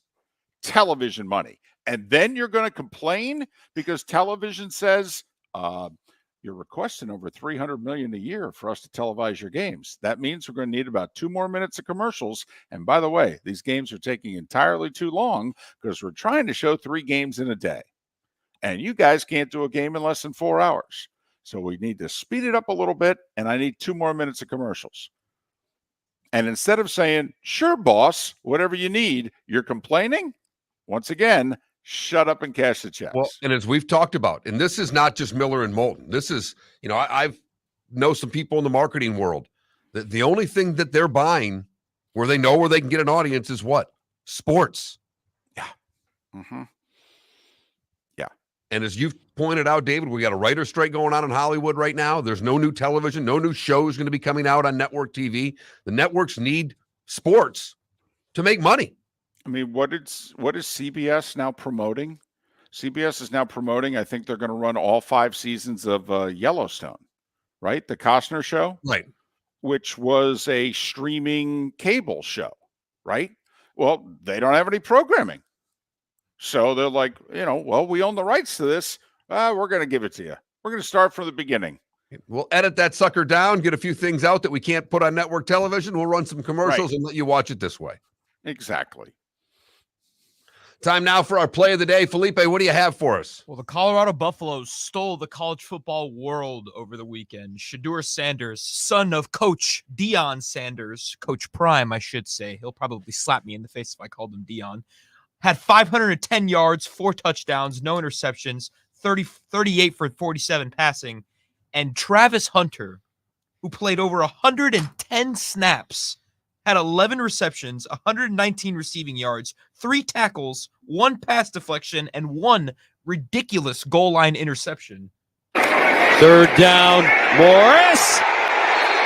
Intercepted. Wow! Travis Hunter. Unbelievable. Hunter just plucks it out of the air. Are you kidding me right now? That was wide open from the booth. That's right. Travis Hunter played both DB and wide receiver in the same game. David, average NFL game has what, 150 snaps? Yeah, 130 includes special teams. It's like 65 snaps a team. So, he played basically an NFL game. Yeah, over 110 snaps, and Coach Sanders had this to say afterwards. I don't know how many snaps he played, but we're going to put a hot tub on the plane for him. I don't know how many snaps he played, but we're going to put a hot tub on the plane for him. Mark, for as much as you and I love Deion, how many times did you think, man, he's wearing a hoodie? It's like 90. I mean, what's he cutting weight for a wrestling match? I mean, I cannot tell you. First off, I love the fact he had the shades on the whole time. But then about every other time, I'd be like, man, he's got to take that hoodie off at some point, right? He's got to be dying.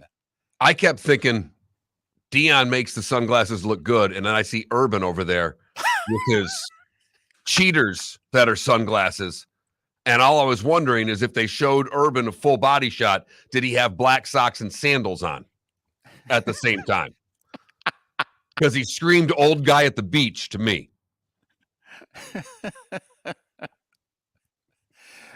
So far, by the way, Urban in his second act in television, not getting nearly the reviews he got in his first act. And I wonder how much of it is personal, the attacks, and how much of it are professional. Because like Mark, you even said you thought he was outstanding before he went to coach the Jags. You thought he made the Fox pregame. He was. And I think he's changed. He's a little more guarded now. And maybe that's because of what happened in Jacksonville, but he seemed to attack plays, not players, but attack things differently than he's doing right now. That's our play of the day. Miller and Moulton. Great show lined up for you. Pat Kirwan coming top of the hour right here on the Florida Sports Network. Visit Jason and Todd at the Diamond District. 20 years ago, Jason and I had the idea for a jewelry store like no other, with a vast selection of certified diamonds priced 8 to 12% over cost. A team of individuals who are educated, driven, and believe in cultivating relationships. Today, we have become one of the largest independent jewelry stores in the country. Todd and I love what we do and are in the store nearly every day, along with our GIA gemologists, master jewelers, custom designers, and non-commissioned diamond consultants, all of which we consider family. As direct diamond importers, we travel the world, forging relationships and sourcing diamonds. What we love most about our business is that we can call Southwest Florida our home. If selection, value, and comfort are important to you, give the Diamond District an opportunity. You won't find a better diamond buying experience. Todd and I look forward to shaking your hand and welcoming you to our Diamond District family. At the Diamond District. Yeah. Hi. Excuse me. Hey, the line starts back here. Ma'am, if your party's not here, you're gonna have to go around again. If you had the opportunity to avoid all this, wouldn't you? Salt Live is the official transportation provider of the Miller and Moulton Morning Show, making your trip to and from the airport seamless and stress-free. Salt Live is supported with the help of local partners like the Bayfront Inn. Gather your family and friends and enjoy a leisurely day on the water with a pontoon or deck boat. If you prefer to explore the waterways without a motor, the Bayfront has canoes, standboards, and kayaks. At the end of your journey, enjoy lunch or dinner at the Bamboo Tropical Bar and Grill. The Bayfront Inn, something for everyone on 5th Avenue in downtown Naples. BayfrontInNaples.com. When you need a ride, book with Salt Live Transportation, 308-8686, or book on saltlivetransportation.com.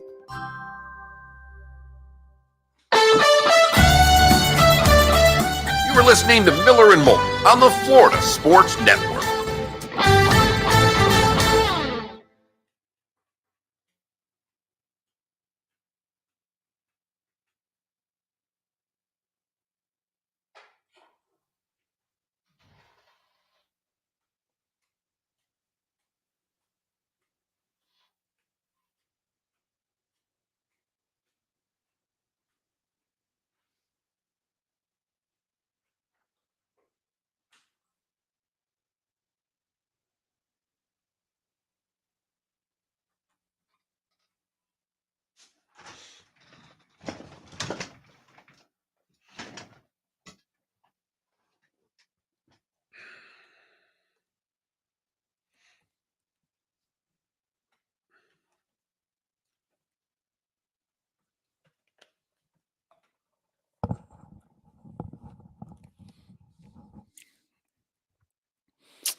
Oh, I'm 5'10", DC. I think Mark Ingram maybe an inch shorter than me.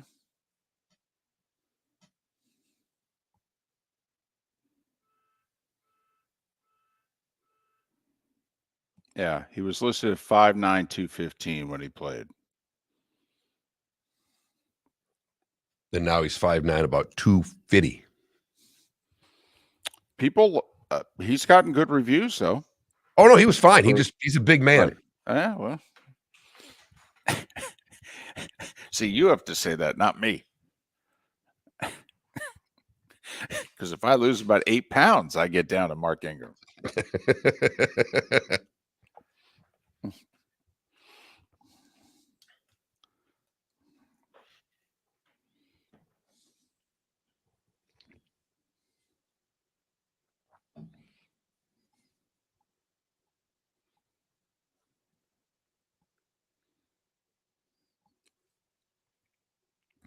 Boy, did Fox hit a home run with Dion. He sat down with an exclusive with EA. And then I can't wait to see the weekend ratings. I want to see how TCU Colorado did at noon.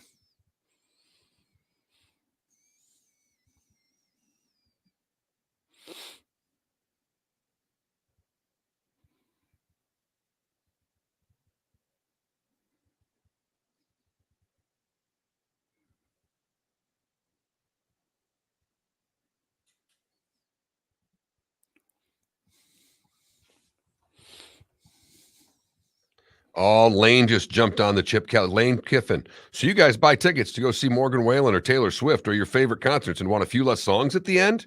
With all the issues in college football, this is what you actually made a change to? Notice they're both up-tempo offensive coaches. That the offensive coaches are bent out of shape about this because you know how they get jobs and they get paid by producing yards and points.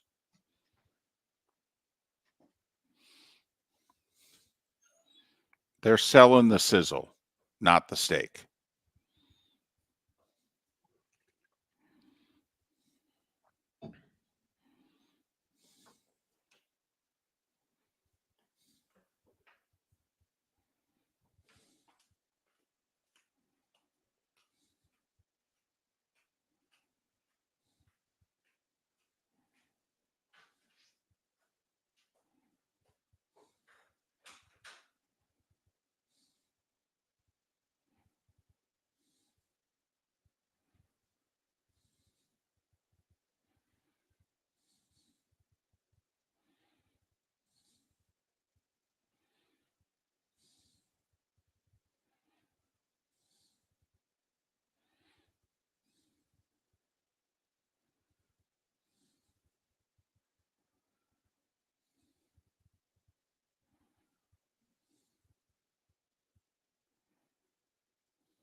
Welcome back to Miller and Moulton, only on the Florida Sports Network.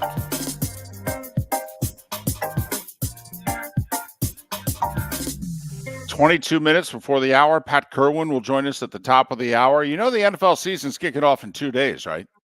2 days. Lions and Chiefs. Mark, what if the NFL season actually follows the start of the college football season? You know, like a Colorado beating a TCU, like a Duke beating a Clemson. I mean, isn't that kind of the equivalent of like somebody beating the Chiefs in the AFC West? I mean, what if we have an NFL season in which, you know, some of the Cleveland Browns go from worst to first? That happens a lot in the NFL. Okay, when they win the ultra competitive AFC North. I want chaos, damn it. That's what I want. Well, then you'd want the Lions to win on Thursday night. Yes, I do.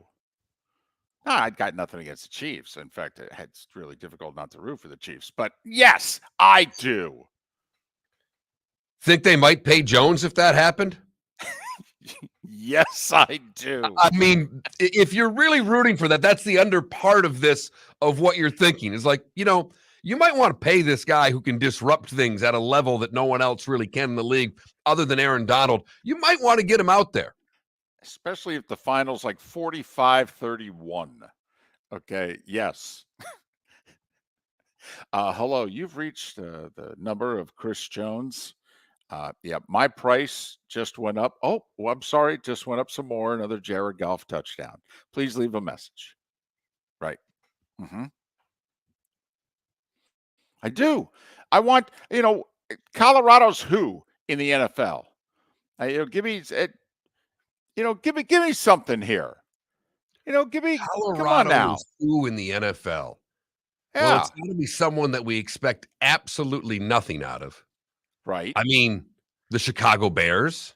Huh? The Raiders. I mean, you got to pick an NFC team here, I think. If you're going Colorado, you can't really go AFC. I think you got to think an NFC team. Oh, okay. Only because we think that road's a little bit easier. How about the Tampa Bay Bucks then? How about the Tampa Bay Bucks? We've written them off. They're terrible, right? They're going to suck. They should be trading Mike Evans. All right. Get rid of it. They're not going to win for years.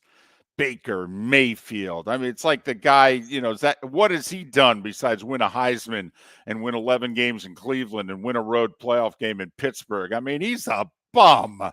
All we need to see is a Mike Evans 9 for 121 and 2 tutties this week, and they beat the Vikings, and have David come back on Monday saying, I'd still trade him. Now the value's even higher.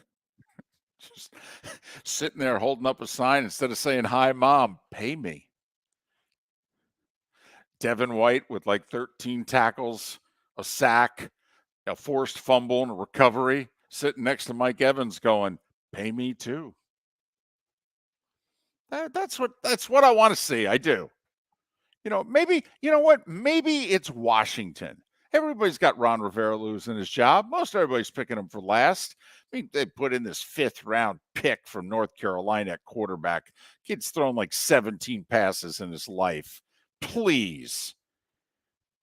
What if all of a sudden, the Commander, Mark, they have such a good year. People in Washington actually go, Commanders isn't bad. I could live with this. That's what I want. Right. Like Mr. Butte in our Twitch chat room. Who's going to be last year's Seahawks? Exactly. Fired up, baby. Duke beat Clemson by 3 touchdowns. We cannot gloss over this. This is football, by the way. This needs to be stated. This was not at Cameron Indoor. The stat on Clemson, when they've thrown for 200 and run for 200. Under Dabo, when they were able to rush for 200 yards and pass for over 200 yards, they were 58-0. Right. Heading into last night. They accomplished both of those things, scored 7 points and lost. And they only scored the 7 because they recovered a muffed punt deep in Duke's territory. They got stopped at the 1 twice, at 2 field goals blocked, 3 turnovers. They were a mess. But Duke turned it over twice too. It's yes. Mm-hmm. The 1 fumble led to Clemson's only points. I know. That's what I'm talking about, baby. Listen, along these lines, I know what I'm about to say. I'm about to be struck by lightning. I know it. But come on now. If we're rooting for chaos, what if Texas beat Alabama? I know what I just said. It was in the form of a question. I didn't say it was going to happen. But what if it does? Then if Miami beats A&M, let me get this straight. Alabama, LSU, A&M, all with losses before week 3. The big, bad, vaunted SEC West.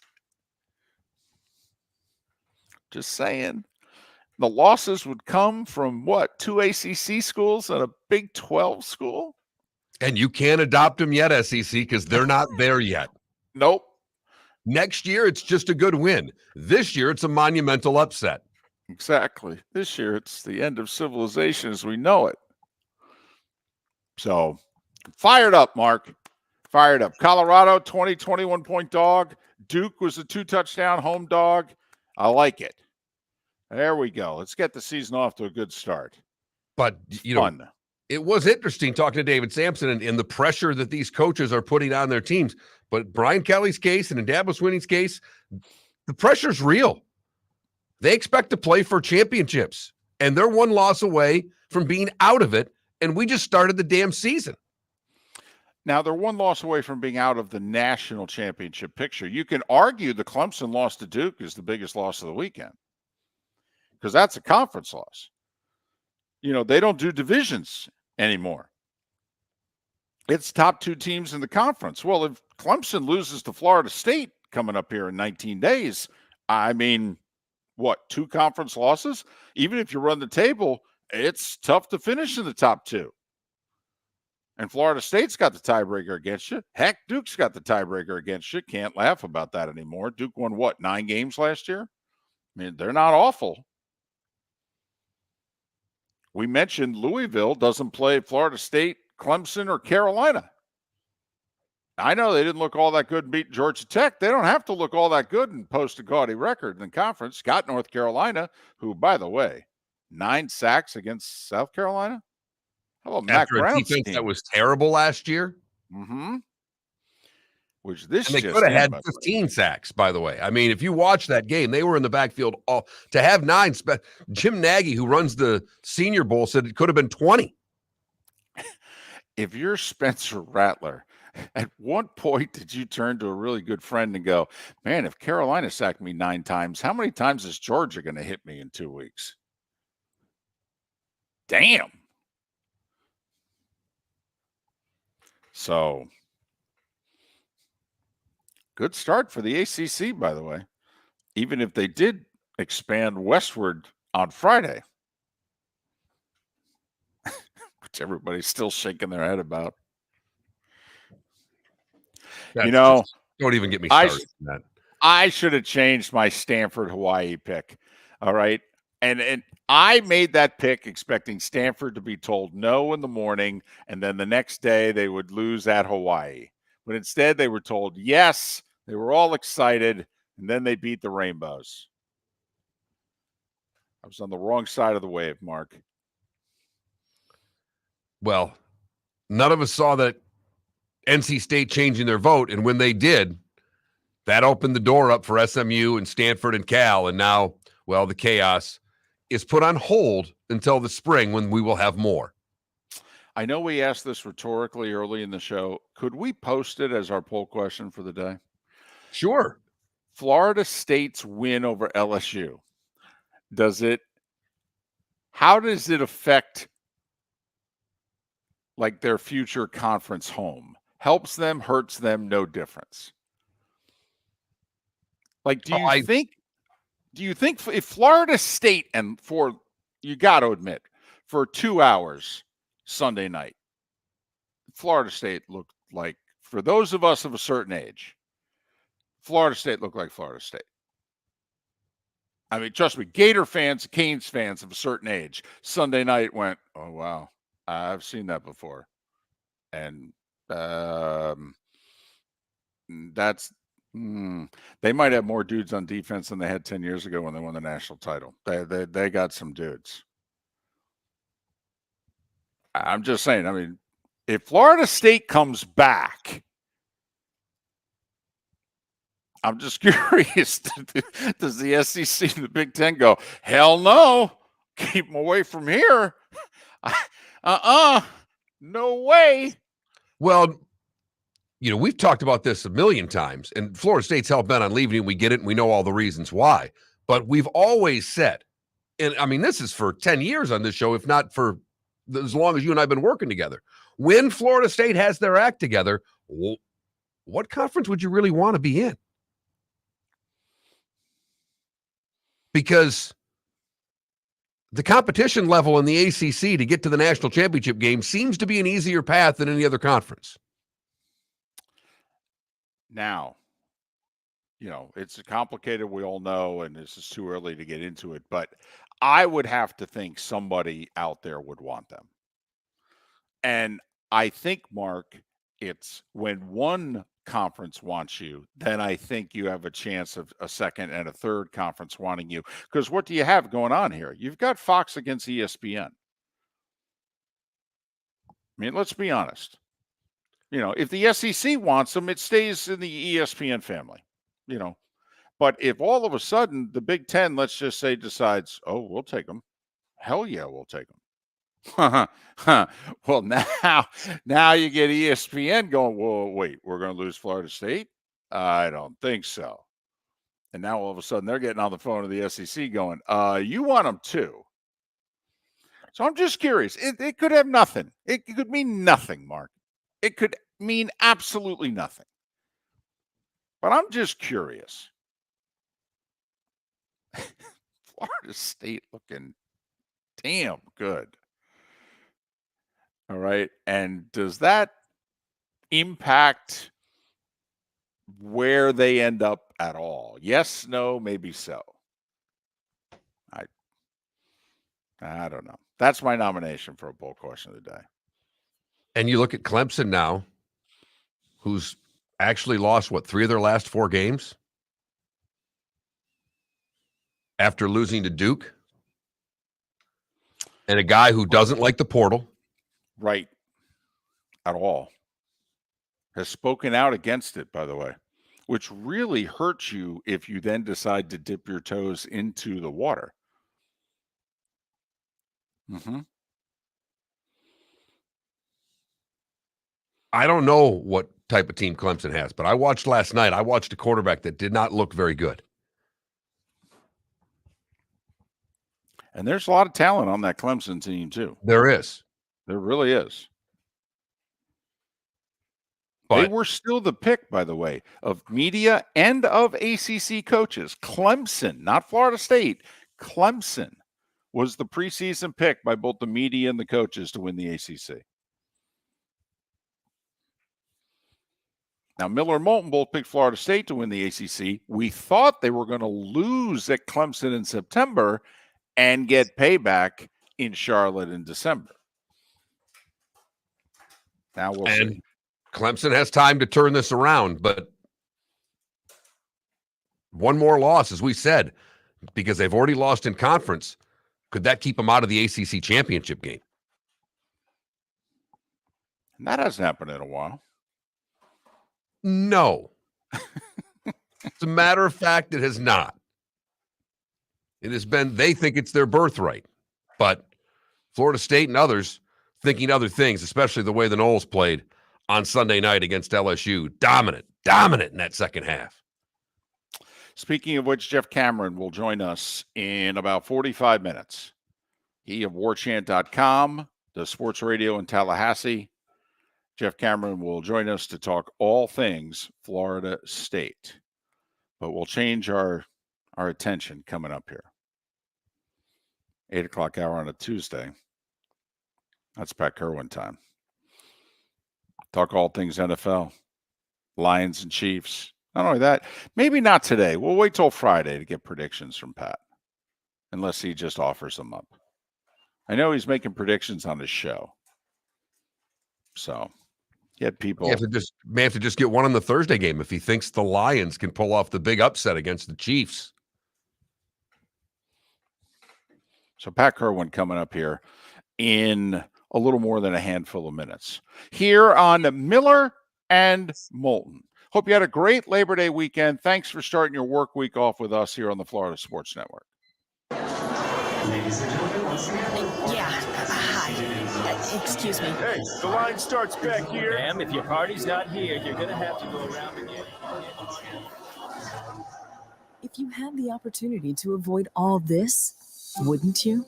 Salt Live is the official transportation provider of the Miller and Moulton Morning Show, making your trip to and from the airport seamless and stress-free. Salt Live is supported with the help of local partners like the Bayfront Inn. Gather your family and friends and enjoy a leisurely day on the water with a pontoon or deck boat. If you prefer to explore the waterways without a motor, the Bayfront has canoes, standboards, and kayaks. At the end of your journey, enjoy lunch or dinner at the Bamboo Tropical Bar and Grill. The Bayfront Inn, something for everyone on 5th Avenue in downtown Naples. BayfrontInNaples.com. When you need a ride, book with Salt Live Transportation, 308-8686, or book on saltlivetransportation.com. Visit Jason and Todd at the Diamond District. 20 years ago, Jason and I had the idea for a jewelry store like no other, with a vast selection of certified diamonds priced 8 to 12% over cost. A team of individuals who are educated, driven, and believe in cultivating relationships. Today, we have become one of the largest independent jewelry stores in the country. Todd and I love what we do and are in the store nearly every day, along with our GIA gemologists, master jewelers, custom designers, and non-commissioned diamond consultants, all of which we consider family. As direct diamond importers, we travel the world, forging relationships and sourcing diamonds. What we love most about our business is that we can call Southwest Florida our home. If selection, value, and comfort are important to you, give the Diamond District an opportunity. You won't find a better diamond buying experience. Todd and I look forward to shaking your hand and welcoming you to our Diamond District family. At the Diamond District. Hello, friends and family of Southwest Florida. Are you looking to tap into the electric vehicle market? Well, look no further, because we here at Southwest Florida Golf Carts have just what you need. E-bikes, golf carts, LSVs, scooters, and more. Come down and talk with one of our experienced sales reps, have a soda and a smile, and you could be cruising the streets in your new EV today.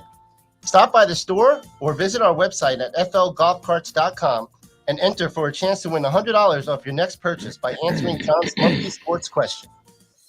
The law firm of Michael F. Hornung has successfully represented the citizens of Southwest Florida for over 30 years. As a former prosecutor, the information I know is information you need to know. If you've been arrested for a DUI, a criminal matter, or involved in an auto accident, call the law firm of Michael F. Hornung. I'm a local attorney with local knowledge to assist you through the process. For a free consultation, call 239-437-0095. That's 239-437-0095. Offices in Fort Worth. You are listening to Miller and Moulton on the Florida Sports Network. Hello, Mark. Good morning, Pat. How are you, sir? I am good. How about yourself? Very good. It's a fine day for the Florida residents who love Florida State. Oh, yes. They were the real deal. They looked good. Yeah. They were very tough on both lines of scrimmage. Yep. 2 NFL receivers on that team, too. Yeah. So my buddy Greg Robinson, who died, his daughter, her husband works at Florida State in the football program. Where'd those guys come from? Memphis? Yeah, Norwell was at Memphis, yeah. Yeah, he was at Memphis with him and came with him to Florida State. So I'm happy for her. She's had a hard time missing her pops and all. But, you know, when the football thing's going good, you kind of like the other stuff gets suppressed, at least for the season. Yeah. Last year was their breakthrough year, year 3. Finished the year winning 7 in a row. Or 6 in a row, something like that. You guys like that quarterback? For Florida State? Yeah. Yes. You see him as an NFL guy? Not sure, but when in doubt, there's no doubt. That's rule 1. But I actually think so. You know, this could be a hell of a. It's funny because most everybody is loaded up on drafting quarterbacks in the last few years. But, I mean, Pat, if you think the Florida State kid's a pro, you got the USC kid, the North Carolina kid, the Florida State kid. I mean, Deion kid's what? He can't come this year, right? No. He only did the 1 year at Jackson State, so. Good old Deion. We're not even talking about, because I don't think he's a pro quarterback, but they're going to hype Bo Nix at Oregon. Oh, yeah. You got Penix at Washington. Right. Penix there at Washington, or Penix. Penix. Yeah, I don't know what it is. I think I pronounced it wrong. Didn't he transfer from Indiana? Wasn't he at Indiana first? Yeah. I think he was. You're right. Is he left-handed? Yes. Boomer was talking about him. Boomer's always in search of lefties. Sure. The NFL season is here. Mark, there was minutes of Jim and Pat yesterday, and a guy called in and wished him happy Memorial Day. And Pat goes, "Man, I wish it was Memorial Day. It means my summer would just be starting." Yeah. I said to him, you got to figure football usually is not near Memorial Day, and you're calling about a game. So use that clue yourself. Yeah. Well, it's hard to go against Kansas City this week. How much is the Jones thing going to affect that, though? Jones thing? Yeah, I think he's going to get signed. And play? Yeah, I played 25 plays. Okay. It's the old, they're going to say, well, we got a pitch count on him, and it's 20. And at the 20th play, the fucking little manager's going to go up to the head coach and go, "Coach, that's 20. He goes, "Bring him over here. How you feeling? You feeling good? You think you can go a little longer? Get the fuck out there and don't come back to the end of the game."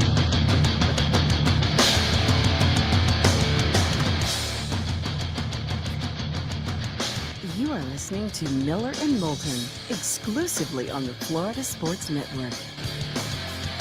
And now, here's Mark Miller and David Moulton. It is the third and final hour of Miller and Moulton along the network. Lake City and surrounding areas, Tampa, St. Pete, Port Charlotte, and Venice. The Diamond District bonus hour awaits in the 239. We are Miller and Moulton here on the Florida Sports Network, floridasportsnetwork.com. Jeff Cameron will join us live from Tallahassee in a little more than 35 minutes time to talk all things Florida State and the ACC. But first, Tuesdays at 8 means Pat Kirwan. He of NFL Radio's Moving the Chains, CBS's NFL Today Show. Pat joining us once again, courtesy of Pinchers, Tampa to Key West, a dozen locations in between. Pinchers, because you can't fake fresh. I know you worked yesterday, but hope you had a good holiday weekend. I did I had a great weekend, and it's the end of the summer. It's the end of the non-football season, and I'm excited for the season to start, and to think that a game is just 2 days away now, really fired up about it. And I love 6 games on the schedule this week, and there's 8 division games. What a way to start the year! But I love 6 football games. I think will have effect on some of the teams' ability to even get to the playoffs. I think they're that good and that important to see. So, well, and I think you're onto something, Pat. We've talked about it on this show for a while. Half the winners in week 1 make the playoffs. 25% of the losers make the playoffs. So to say that to discount week 1 and say it's just one game, well, history shows that you're probably right with a lot of these divisional games, Pat. Yeah, I'm fired up about it. Cincinnati and Cleveland. That game, I think, is really important. Other games that I love that may not be divisional games, but San Francisco and Pittsburgh. I think we've been touting Pittsburgh, and everybody believes in San Francisco. It'll be interesting to see how that goes. Miami and the Chargers. To me, this is the battle of who did you take the right quarterback? That's a big-time game. Dallas and the Giants. Sorry, David, that's on my list, but there's no history of the Giants winning that one. And, of course, Buffalo and the Jets. So there's a lot of games that are going to affect things down the road. Jim Miller yesterday took Cleveland for the playoffs. I did not, of course, but what are your thoughts on that? Because he surprised me when he did that. Well, if I were to ask you, and Pat, you and Jim spend the whole summer grading every unit on every team, and then you basically add it up. I have seen people I would consider to be NFL people who just flat out say, well, the Browns have a top 10 roster. Do you agree with that assessment? They have top 10. They have a pass rush that's top 10. They have an offensive line that should be top 10, but it wasn't. Last year surprised me. Talking about grading them, that's why you grade them. Perception of Cleveland's offensive line is always that they're really, really good. And Billy, the guy who coaches them, Callahan, has got them all tuned up. But go back and watch them last year. They did not play well. And no matter how long we talk and no matter what we talk about, until we get to Deshaun Watson, we have no idea. And when I was at camp, Deshaun did not jump out at me like a guy that's ready to go back to the way he looked in Houston. Well, and Pat, that's why I bring that question up, because it's a lot like Denver, right? Like there are people that believe that Denver, they take Russ and put him to the side, that they go, this Broncos team is actually pretty salty. Well, then what if Russell Wilson's Russell Wilson again? What if Deshaun Watson is 85% of Houston Texans Deshaun Watson? Then that becomes a pretty dangerous team, doesn't it? Yeah, well, those two teams that you referenced there are the guys that spent the biggest money. Now, the guy in Denver didn't do it, but he's now the head coach and the guy in charge of everything. But those are the two teams that said we can't go any longer with this quarterback situation. So they paid Watson and it gave away the farm for Russell. So they absolutely need him to do it.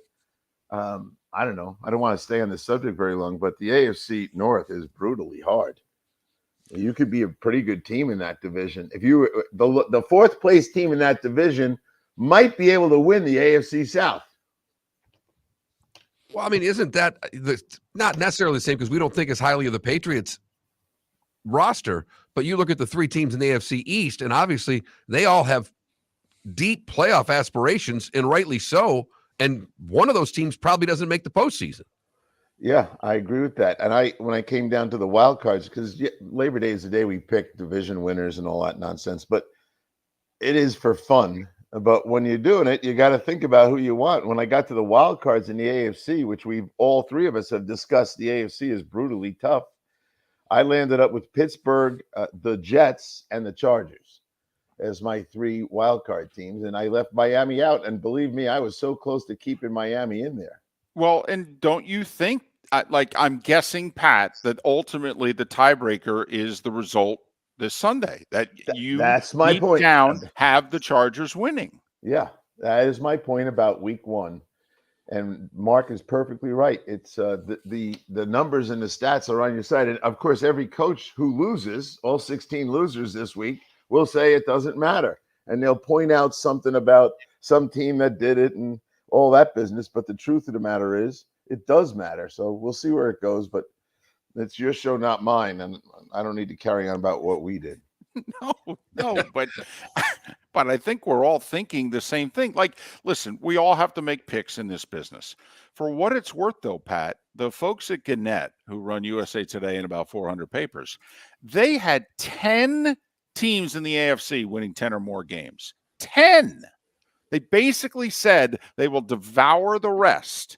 And therefore they had 3 teams with double-digit wins missing the playoffs. And I added up the wins and losses, and they all added up properly. So now it's unlikely for that to happen. But, I mean, their point, obviously, in making the picks is they see at least 10 good teams in the AFC. Yeah. And so I think we all recognize the quarterback's the most important part of the football team. Not the only part, of course, but the most important part. In the AFC, 14 of the 16 quarterbacks are first rounders. While we all keep looking for the next Tom Brady, take the obvious. Look at the AFC, first round quarterbacks, and I think that's why the AFC is on top of the NFC. For the record, I have 9 teams with 10 or more, just looking at my numbers in the AFC, and 2 of them aren't making the postseason, obviously. That's just how difficult this is going to be. Let's pin in on Thursday night. We were just talking during the break. You know, the Lions and the Chiefs, talk about a team with high expectations and everybody's going to wait and see for them to crumble because that's what they do. But the Lions have ridiculously high expectations and nothing like having to play the Super Bowl champs to start the season. Yeah. When I left Detroit in the summertime, and I loved being there and pretty good relationship with the head coach, the first thing I said on the show was they're going to win the division, but they could be 0-2 to start. That was my opening comment. And they've got this game, and then they've got Seattle. And they could be 0-2. And I was really talking to the Lion fans. Like, don't panic. Don't go, we've been hoodwinked by hype. That's not what's going to happen here. They're going to grind out a division championship with probably 9 wins, maybe 10, but more likely 9. But they could have a hard time right at the bat. Yes, Chris Jones is going to be a big factor, but I only say one thing, and then I wonder why anyone would not pick Kansas City. First off, they have a tremendous home field advantage, whether Jones is out there or not. You stand on the sideline of those games, and I've been there the last couple of years for the championship game. It's absurd. Number 2, Goff and company. Goff has not been very productive on the road. Go back and look at him on the road. This is not the same guy as the one who plays at home. Number 3, which is really number 1, Mahomes does not lose openers. That guy's never lost an opener, and he has ridiculous numbers on opening weekend. I mean, 19 touchdown passes in 5 games, and he's always thrown for at least 3. So are you going to bet against Mahomes? No, I'm not. I mean, Chris Jones makes it easier, but I think it'll be this is right to you, Mark. I think the opening over-under line was 54. I will take the over in that game. I'd be all over it. Now, you think Chris Jones gets signed and that he plays this week? Is that, I mean, how big of a deal is that if he doesn't play for you to change your thought on the game? I will not change my thought on the game. I just think it's going to be harder for them to win. It'll be a shootout because that Goff and company will be able to move the ball and score themselves. But I just think that our friend Mahomes and company will just keep coming back at him. So, yeah, Chris would lock up the win, but I'll still take Kansas City in the game. And I think a lot of us, at least Jim and me, when I love Detroit, I love where they're going.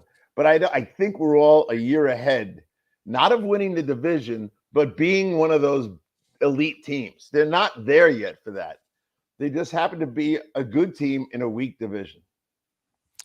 I do find it interesting what the Chiefs did at the tackle position. Again, it looked as if they finally got the tackle situation resolved and they let both leave. Now, obviously, they both wanted to get paid and what have you, but they had to pay in a big way one of the 2 replacements, and they kind of half paid the other replacement. I usually, Pat, when you find people who can block for Mahomes, you don't let them leave the room.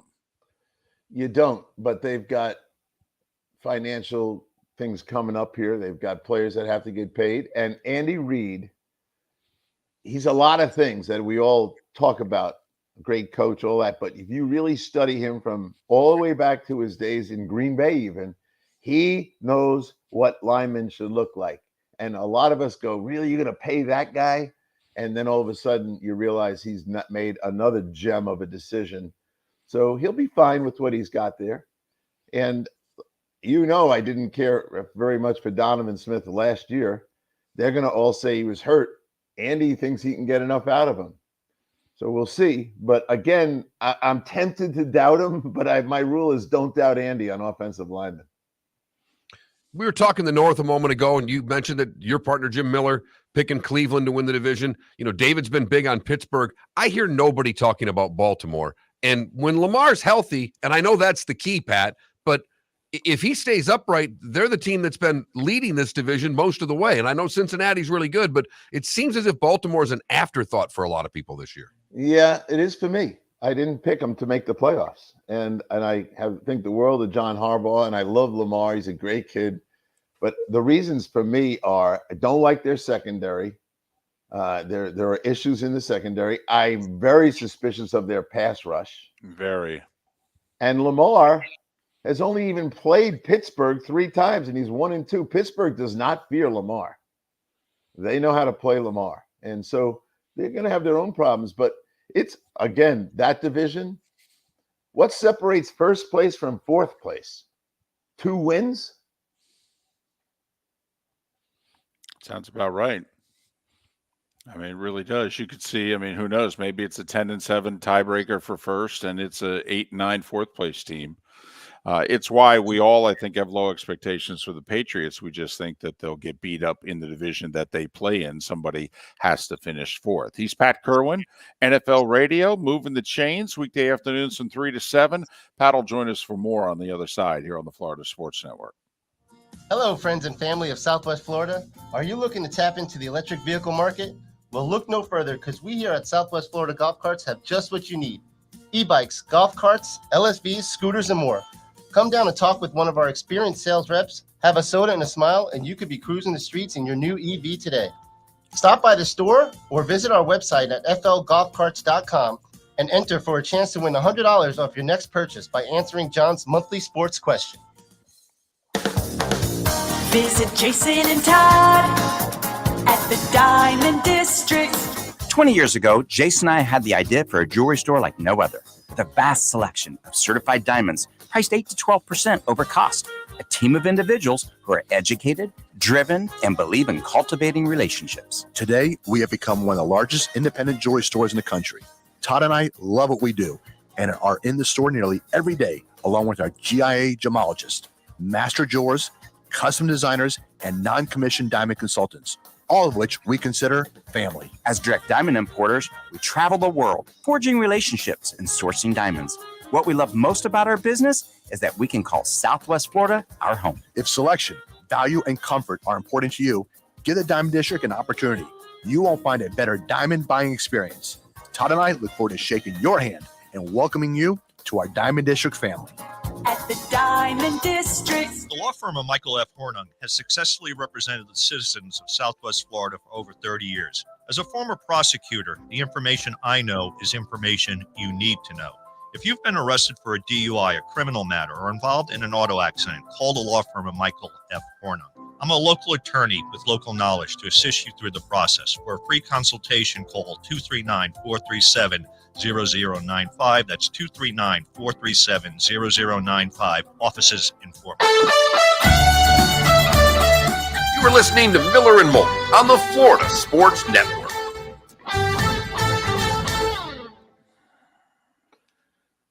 Oh, David and Mark, next Tuesday, I'm flying to Gil Brandt's, call it a funeral.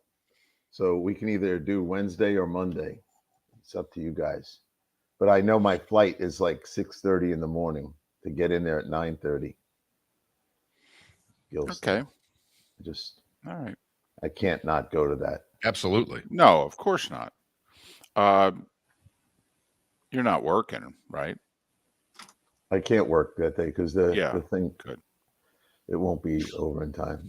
Well, Steve Cohen's going to be with me, so he's going to probably say, "Well, we got a studio over here if you want to stay."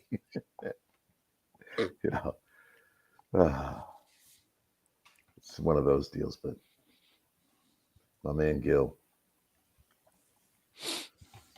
whatever. I'm sure I'll get a lot of material for the Wednesday show just walking around at the funeral. Oh my goodness. Oh man. You have material for the rest of the week with the who's who that's going to be. Maybe that's why I should come on Wednesday. Yeah, I'd be able to go over it with you. Who I talk to. Whatever you guys want. All right. Okay.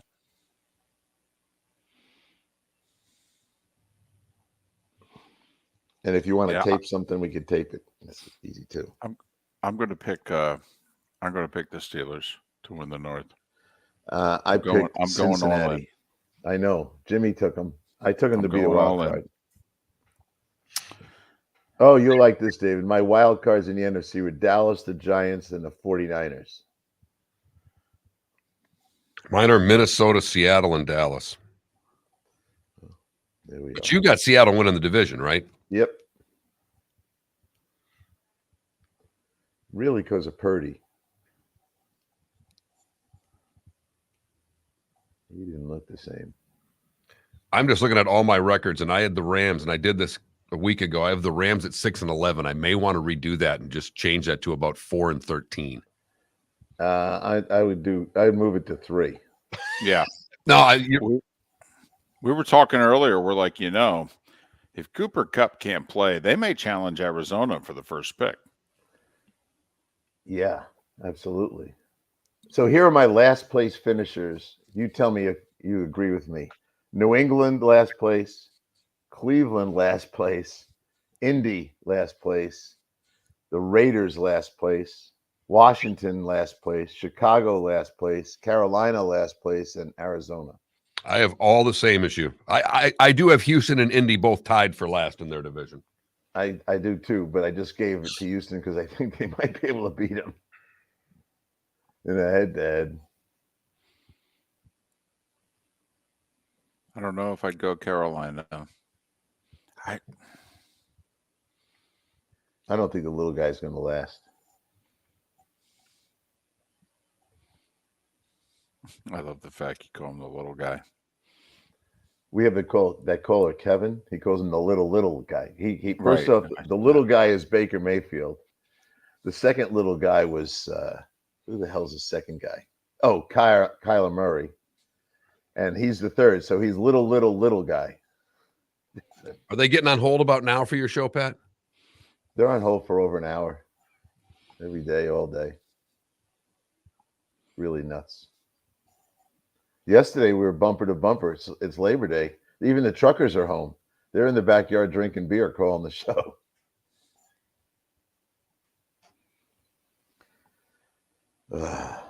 Yeah, I did a 2-day little staycation at the Hyatt. That was just a riot this weekend. Man, that was fun. Yeah. My kids love going over there. Oh, I love the restaurant. They like the little kids like sliding around those. Oh yeah, it was all families. It was packed Sunday. Yeah. Nice. Well, they dodged a bullet on that hurricane anyway. Yeah. Did you dodge? No, did you fully dodge it, David? Oh my goodness, Pat! We had maybe a quarter of an inch of rain and about 4 hours of wind. It was unbelievable how lucky we got. Yeah. Are you in your Airbnb now? Yep. I can tell from your backdrop. It's not your normal one. No. Here This is artwork, Pat, so you could tell it was not me at home. It looks like a whiteboard. You're getting ready to have a team meeting. But you should diagram a play behind you just for the show. You're listening to Miller and Moulton, exclusively on the Florida Sports Network. Our remaining moments with Pat Kirwan, he of NFL Radio's Moving the Chains, CBS's NFL Today show. Pat joining us once again, courtesy of Pinchers, Tampa to Key West, a dozen locations in between Pinchers because you can't fake fresh. Pat, we have a question in our Twitch chat room from Chi-Town's finest, so you know where he's going here. He's kind of wondering about the Bears and wondering if the schedule for the NFC North teams maybe sets them up to win around 8 games. Your thoughts on the Bears? I don't see the Bears that well. I think the quarterback, to me, has not so far demonstrated he's taken the next step up. Now, he could as the season goes on. Jim Miller, my radio partner, covers the Bears. Obviously, he was the Bears quarterback. He's at all the preseason games. He's at practice, all that business. And he's concerned that they have not really put it together yet. They got offensive line issues, for sure. There's a telling game. The Bears is insignificant, but that game with the Packers will tell me everything I need to know, because if they lose to the Packers, then what I'm saying right now is correct. And if they beat them, then I was wrong. They have to beat the Packers, and I don't know that they will. You know, Pat, on Friday, Mark was going through all the, for lack of a better word, sexy week 1 games in the NFL. And I said to Mark, my favorite game of week 1 is Green Bay at Chicago because of the young quarterbacks and the fan bases. And I mean, my goodness, they finally get a Hall of Famer to leave town. What if they can't beat Jordan Love and the Packers? Okay. But then again, if the Packers lose to Chicago, Packers fan will be like, oh my goodness, this is really happening. The Green Bay fans are ready. And they don't want to say it this way, but they're ready for a bad season. The Bear fans are not ready for a bad season. Totally. All right, what do you make of Joe Burrow and the calf injury? How worried? If you were a Bengals fan, would you be worried at all? Does it matter, or was this just a really nice job by the Bengals having a lot of cautionary time with him and just making sure nothing matters until we get to week 1? I think because of his history of never really participating in preseason for lots of different reasons, appendectomies, everything else, ACLs, everything, they don't have a problem with him just being ready to step out on the field for opening day. Now, I talked to Dr. Chow about this yesterday. Calf injuries are very suspicious because they don't heal quickly. They tend to bounce back and become a re-injury. So I think they got to be very careful. Here's their problem this week. Joe Burrow against Cleveland is a disaster. 1 win, 4 losses, and it's 18 sacks.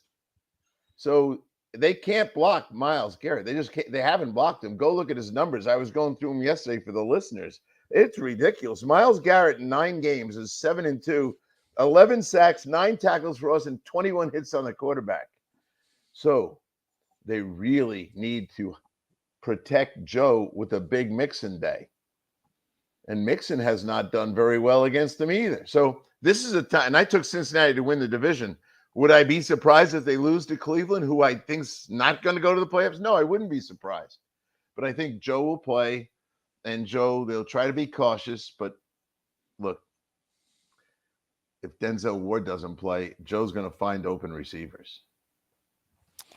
Pat, is the reason that a Cincinnati and there's a few other teams out there haven't signed a Fournette and a few of the other veteran running backs because of the whole, if you sign them for week one, the contract's guaranteed? I mean, in the grand scheme of things, Pat, these guys are going to sign $2 million base contracts. That's less than 1% of the cap. I mean, isn't this being cheap? If you're an NFL team, I mean, they don't have a proven backup behind Mixon. There's a couple other teams in that situation. There are proven solid running backs that are sitting at home. Shouldn't they be on rosters? They should be, but they're not. So it's not just Cincinnati. It's everybody that needs a running back or an insurance back or a third back. And in many cases, I would not go into the NFL season without 4 running backs. I got enough medical history here. Call Pete Carroll. He'll tell you why you need 4. He's gone down to the 4th guy many times. So, yes, I agree with you. But you're going to see 2 of them, maybe 3 of them signed on Monday after the games. Texter wanted to know what rookie quarterback you think has the best year this year, Pat. That's a great question, because what the pressure on those guys, and I tell you this, you tell me if you're wrong, if I'm wrong on this, but not just Bryce Young, Stroud, and Richardson, but I consider, honestly, Sam Howell, Jordan Love, and Desmond Ridder rookies. They haven't done enough for me to think those guys are ready. So of all those guys, man, Stroud's playing Baltimore. Richardson's playing Jacksonville. I don't like any of those. Bryce is playing Tennessee. Probably, if you see it the way I do, Howell's got the best chance. He's playing Arizona. Some will say, well, he's not a rookie. He has 1 game under his belt. In the world of coaching, that's a rookie. Well, and that's really all Jordan Love has. But, I mean, he does have 3 years. I mean, how advantageous is – that quote unquote experience, how with a year under his belt as opposed to young Richardson and Stroud? I mean, what is that worth, Pat?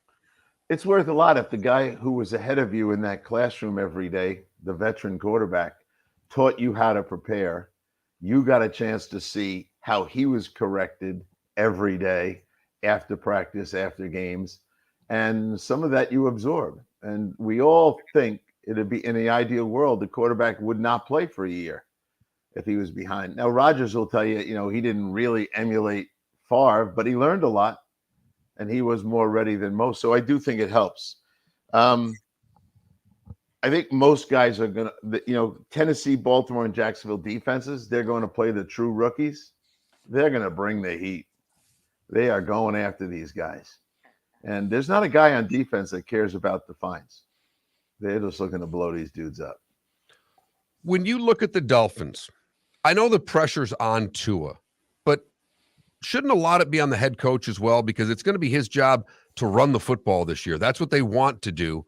And, you look at the game against the Chargers week 1, if it starts going the other way quickly, are they able to stick to the focus with the great receivers that they have? But I think this is going to be a test in patience for him. The patience is, to your point, when they're down, if they're down 10 points, 14 at the most, where they're going to have to abandon the run game and play catch up. And with the receivers and the quarterback, Justin Herbert, you could easily be down. So I don't think you can stick to these game plans. Ultimately, in the NFL, you have sooner or later you're going to be in 2-minute mode. Dr. Chow said something yesterday, and I rely on him for a lot of medical stuff. They said, what if Tua gets a concussion? He said he'll be out a month. And he goes, the next one will probably keep him out a month because they're going to have an awful lot of pressure on them to be careful, really careful. And so you're living with a quarterback like that, and you're living against, guys that can rush the passer and get after you. It's going to be hard. Isn't that Khalil Mack and Bosa? Yep. I do think, though, the fact that they know how the Chargers are going to play them, because they'll probably play them the exact same way they played them last year and force Miami to deviate. And I do think Miami will deviate. They didn't run the ball in that game. They didn't throw the ball to the outside. My guess is you will see the Dolphins run and throw the ball from the numbers to the sidelines early to try to get the Chargers out of that defense from a year ago. I think, by the way, Vic Fangio and the Dolphins defense is going to end up being a top 10 defense in the league. But Pat, we'll talk very quickly, 10 seconds. Chiefs by how much? I'm taking the over 54 points in the game, and I'll take the Kansas City Chiefs 30-27. Okay. Line 6.5 right now. So he says take the Lions and the points and go over. He's Pat Kirwan, NFL Radio's Moving the Chains, CBS's NFL Today Show. Joining us once again, courtesy of Pinchers, Tampa to Key West, and many points in between Pinchers, because you can't fake fresh. Pat will be back again on Friday. Jeff Cameron will join us next from Tallahassee. How about them Knowles? Miller and Moulton, the Florida Sports Network. The law firm of Michael F. Hornung specializes in criminal defense, DUI, personal injury, nursing home claims, and auto accidents. I'm a former prosecutor with over 34 years of experience. The information I know is information you need to know. If you've been arrested for a DUI, time is of the essence to maintain your driving privileges. Call the law firm of Michael F. Hornung for a free consultation. At the law firm of Michael F. Hornung, we are committed to excellence in your representation. Being a local attorney with local knowledge is clutch to the success of your case. For over 30 years, we have successfully represented the citizens of Southwest Florida. For a free consultation, call 239-437-0095. That's 239-437-0095. Our offices are conveniently located in Fort Myers. Visit online at mfh-law.com. Yeah. Hi. Excuse me. The line starts back here. Ma'am, if your party's not here, you're going to have to go around again. You had the opportunity to avoid all this, wouldn't you? Salt Live is the official transportation provider of the Miller and Moulton Morning Show, making your trip to and from the airport seamless and stress-free. Salt Live is supported with the help of local partners like the Bayfront Inn. Gather your family and friends and enjoy a leisurely day on the water with a pontoon or deck boat. If you prefer to explore the waterways without a motor, the Bayfront has canoes, standboards, and kayaks. At the end of your journey, enjoy lunch or dinner at the Bamboo Tropical Bar and Grill. The Bayfront Inn, something for everyone on 5th Avenue in downtown Naples. BayfrontInNaples.com. When you need a ride, book with Salt Live Transportation, 308-8686, or book on saltlivetransportation.com.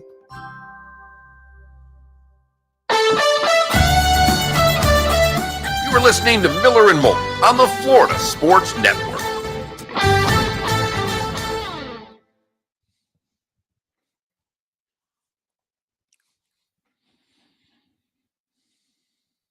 Sonny, when you ask the best group of college quarterbacks, are you talking about current?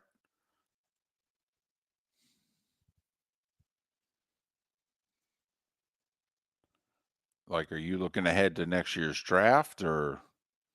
That's what I read it as. Okay.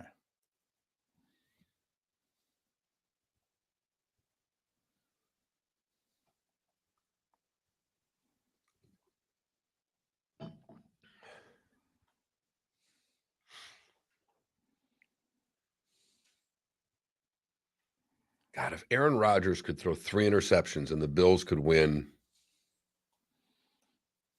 27-14, that would make me happy. Mm-hmm.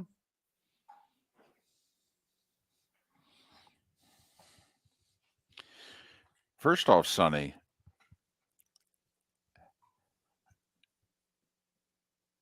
how about just the 04 class? I mean, you got the 3 Hall of Famers in the 83 class, but you could end up with 3 Hall of Famers in the 04 class. I mean, you're going to end up with 2, Ben and Eli.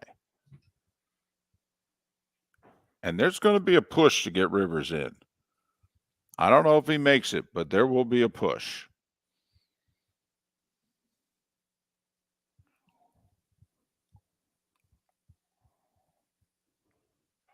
Trivia question, by the way. Who's the fourth quarterback taken in the 04 class in the first round? Because everybody remembers the big three.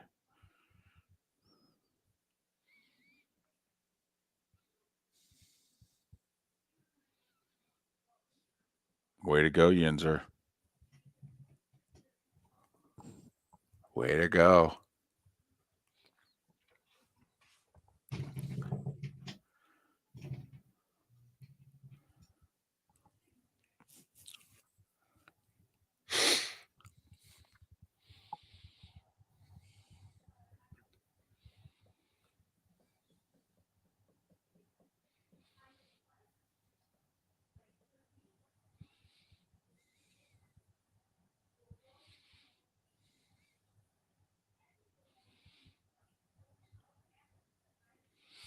You get rid of the pincher's crawl if you want.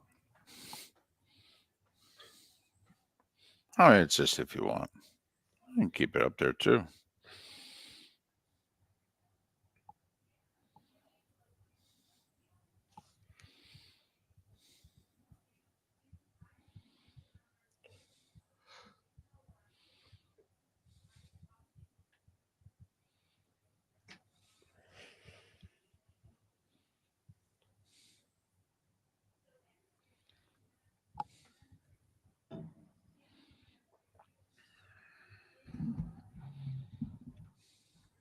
Yeah, he is, but the segment's over. That's all.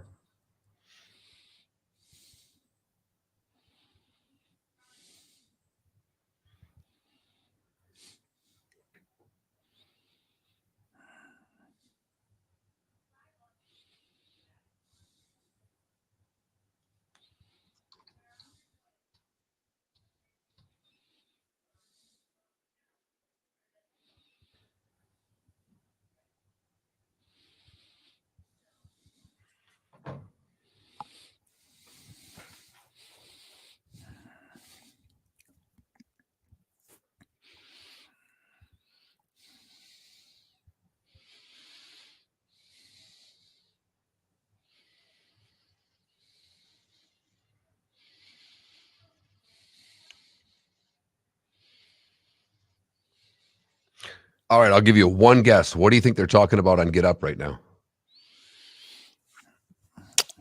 Dion. Oh, wrong. Jets? Yes.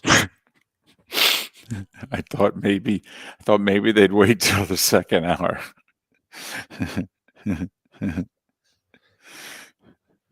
Now I will say they've got Jets Bills Monday night too, so that's going to lead into they're just because it's their game too. Yeah.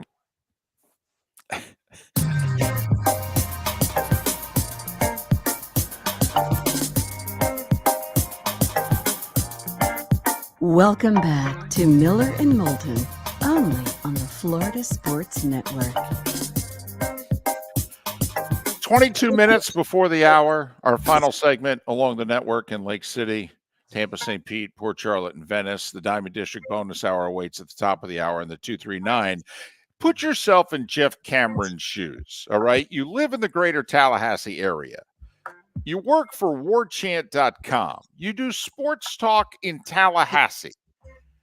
And Florida State kicks LSU's butt Sunday night. How good is your world today? Huh, Jeff? Huh? Good morning. Good sir. Sirs, I should say. Yeah, it's good. It's good. It's interesting too. It's they had a really good camp. We talked a while back. I thought this team was going to be good, and they got a lot of weapons. And so you never know how first games are going to go. And I was kind of curious to see, what they would look like against somebody other than themselves in this camp. You finally get out there in a real game against somebody who could do something about it. But it is as I suspected this time around. They've got a lot of weapons. A lot of weapons and some studs up front, Jeff. In that second half, the defense showed that they can get to a quarterback. It showed that they can tackle in space. I thought defensively they proved some things that we had a good idea that the offense was going to be explosive. Defensively, they've, as we've been saying, they got some dudes. They do, and the off season when they brought in Braden Fisk and we saw the development of Joshua Farmer. I mean, that's a kid who's put on 52 pounds since he arrived, and it's Josh Storms, the strength and conditioning coach, told me he's one of the strongest guys on the team. You knew those guys would probably take a step forward, and the thing is, Dennis Briggs is finally healthy too, and he played very well in this game. I think they've got the depth on the defensive line that they've been lacking each of the last 2 years. So now they can shut down the conventional run. You saw LSU could not run the ball at all unless it was Jaden Daniels scrambling. And, you look at just, again, the traditional run game. They had, I think it was Josh Williams, maybe had 4 carries for 40 yards, which is great. One of those was a 35-yard carry. Other than that, they did nothing. Noah Kane, 4 carries, 4 yards. I think the Trey Bradford kid had 4 carries for a total of a yard. They just could not run the ball unless it was Jaden Daniels taking off. And if Florida State's able to do that, well, you dictate terms and you got people playing in behind the chains and obvious passing downs, that could really change their fortunes, create turnovers, and do things they weren't able to do a year ago defensively. He's Jeff Cameron, host of the Wait For It, Jeff Cameron Show. Follow him on X at the letter J Cameron Show, J Cameron Show. Well, now, you got to play the underdog. Brian Kelly said some things trying to hype up his team that got out. We're going to kick their butt, that sort of deal. They got to play all that stuff. Now, Jeff, they don't get to play all that stuff maybe for the rest of the year. Well, I think that's right. One thing that's interesting is that twice during camp, once at the end of spring and once in the fall camp here leading up to the start of the season, Mike Norvell mentioned, and he's very careful with his words, very careful post-practice, twice he talked about championships, and he had never said that at any point previously. Now, obviously, Florida State in 2 of those years were terrible. Last year they had 10 wins, but nobody expected them to win a conference title, let alone any other kind of a championship, certainly. But Mike embraced that by talking about his expectations, the internal expectations, and not talking about, hey, listen, externally everybody can say whatever they want. We know who we are. This is a team that is in position to try to play for championships. So to me, I think Mike always thought this team was, kind of loaded for bear and ready to play at an elite level. I don't think it changes. It certainly is interesting to watch what happened to Clemson last night, because now you're in a situation where most Florida State fans, I think, came into the season saying, listen, if you can go 1-1 with LSU and Clemson, 2 of your first 4 games, the rest of the schedule seems doable. Florida's down at the end of the year. You've got a Miami team that may be a lot better than they were a year ago, but they have to come to Tallahassee. You manhandled them a year ago. So you're kind of looking at this schedule saying, well, where are the pitfalls? And, Duke, it looks like a better team. Pitt on the road is never easy. But if they now look at that Clemson game and think that anything other than we should go there and win, I would be surprised. I think they do look at this now as a very gettable schedule, even with the weight of those expectations, because they thought of it of themselves before the season started. Is there areas where can they get better? I mean, that's the whole thing of this game. That was, I don't know, out of a scale of 1 to 10, that's about a 9 performance for an opener. But you watch it a little closer than we do. So, Jeff, where do you see areas that you still see improvement coming? Well, I thought they had a poor first half, to be honest with you. I thought it was interesting. They had a lot of dumb penalties, things that just are uncharacteristic, just emotional. I don't know if that's a first game thing or just charged up on national television against an opponent like LSU or what. But they really kind of shot themselves in the foot in that first half. I thought Jordan Travis played about as bad a half as you could play in that first half, especially for him, the level he's risen to. Now, obviously, he made amends in that second half and ended up having a great night. But I think they can be crisper, to be honest with you. They can play a better brand of football in the run game in the second half. You saw them get that going, kind of altered their formation, went to a 2-back set. The thing they have really is the versatility and the depth. That is something that they have been waiting to build for a very long time. They're big up front, as you alluded to. They've got depth on the offensive line. They're loaded in the backfield. they don't have to sub out personnel, so they can get defenses tired in the sense that they have guys that are multiple, guys that can Jaheim Bell at tight end. We saw him flash. That's a kid that can really block in the run game, but also go out and be an elite receiver and be a difference maker in the pass game. They've got a lot of guys like that if they want to run tempo, they can wear some people down because they don't have to change personnel. I would say that I think they can get better consistently, anyhow, covering with their linebackers. That's not a great strength of this team, although they played pretty well the other night. If that continues to improve, then I think Florida State's going to be a tough out. Jeff, I have been making the case to Gator fan. You need to look at your coach and your program and compare yourself to the coach and the program in Tallahassee. Remember 2 years ago this coming weekend, they're about to lose to Jacksonville State, and Mike Norvell's 3-8 in 11 games. Okay, and they're about to have a 5-7 season, the first full season where they don't go to a bowl since like the Carter administration. All right. But what did Norvell, like if I'm a Gator fan, it's like, okay, great. Make the analogy and comparison. But what happened either during year 2 or before year 3, now all of a sudden it's a roster loaded with depth, loaded with talent, but obviously 2 years ago this week, Jeff, this program looked to be in tatters. Yeah. And that's all on the heels, for context, this, but that is on the heels of Mike Norvell taking over a program that was spiraling out of control. You had the end of the Jimbo era. And let's not forget, Jimbo's final season, and he didn't coach the last game, he left the program personally on a losing note, a losing record. Now, they ended up winning that last game and getting bowl eligible, and that was all well and good, but that was a terrible team. They went 7-6. And the program had real culture issues in the locker room, and they were divided. So you hire Willie Taggart. It doesn't work out. He's unable to get his hands around the program and steer it back to a place where they can start to get healthy. And so now Norvell comes in, and the first thing that happens, it's a pandemic. So he can't really flip the roster because he can't get on the road and recruit the high school ranks because of the restrictions due to COVID.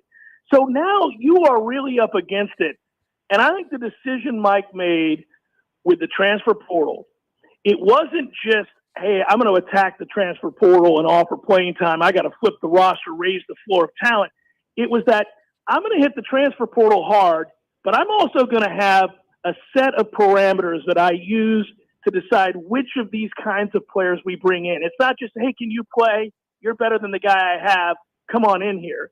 It's, hey, can you play, but can you lead? I need you to come in here and be responsible. I'll make you better. I'll elevate your stock. I'll feature you, but I need you to teach these guys how to be a hardworking, focused, good teammate. They have turned people away that he didn't think fit the culture that he was trying to create. So it was a plan. It was a decision. I'm going to do this, but I'm going to do it in a certain way. And the reason we know that is that I talked to Jermaine Johnson. I've talked to several of these guys, Kier Thomas, all these guys that have come through here on the transfer portal. Jared Verse, who came in from Albany. Everybody wanted Jared Verse. Well, Jared Verse said the reason he chose Florida State was that Mike Norvell told him, yeah, I wouldn't be talking to you if you weren't a good player. Obviously, you're a good player. You can help us. But I also need you to do this, and this. And he laid out a whole plan for him. And Verse's parents said, hey, this is a guy who doesn't just want you because you can play football. That helps. He wants you because he thinks that you can aid this entire turnaround. Well, he embraced that. It wasn't just playing time. Everybody offered him playing time. So I think having a cogent plan, sticking to it, even in the face of that adversity that you alluded to, changed the fortunes for Florida State. Pretty soon, this became kind of a place that a lot of guys who were considering entering the portal began to reach out to. Sort of, hey, you know what? They seem to have a thing going in Tallahassee. And so all of a sudden, he got a buy-in. When you get that buy-in and the players take back over the program, and then they all lead along the way for the newcomers, you can see this kind of change. They elevated the floor. They found some depth. but it was the way they went about building that through the portal. Well, and Jeff, the last time we had, you talked about Keon Coleman and Jordan Travis, how much work they did together in the offseason to get in sync, and it showed. Boy, did it show on Sunday night. Mm-hmm. Yeah, Keon Coleman is a professional receiver. You know, he looks like an NFL guy. It was one of the first things I noticed when he got here. I was like, oh, this is a guy who looks like he could play in the league right now. He's a thickly built guy. He's also really kind of a taskmaster. You watch him in practice. He's very technical, and he's very open to hard coaching. He'll come, for a veteran player, a guy who had succeeded in the Big Ten. I mean, he immediately took to kind of Mike's hard coaching. He'll walk over to some of the younger players. You'll see him try to teach after each rep.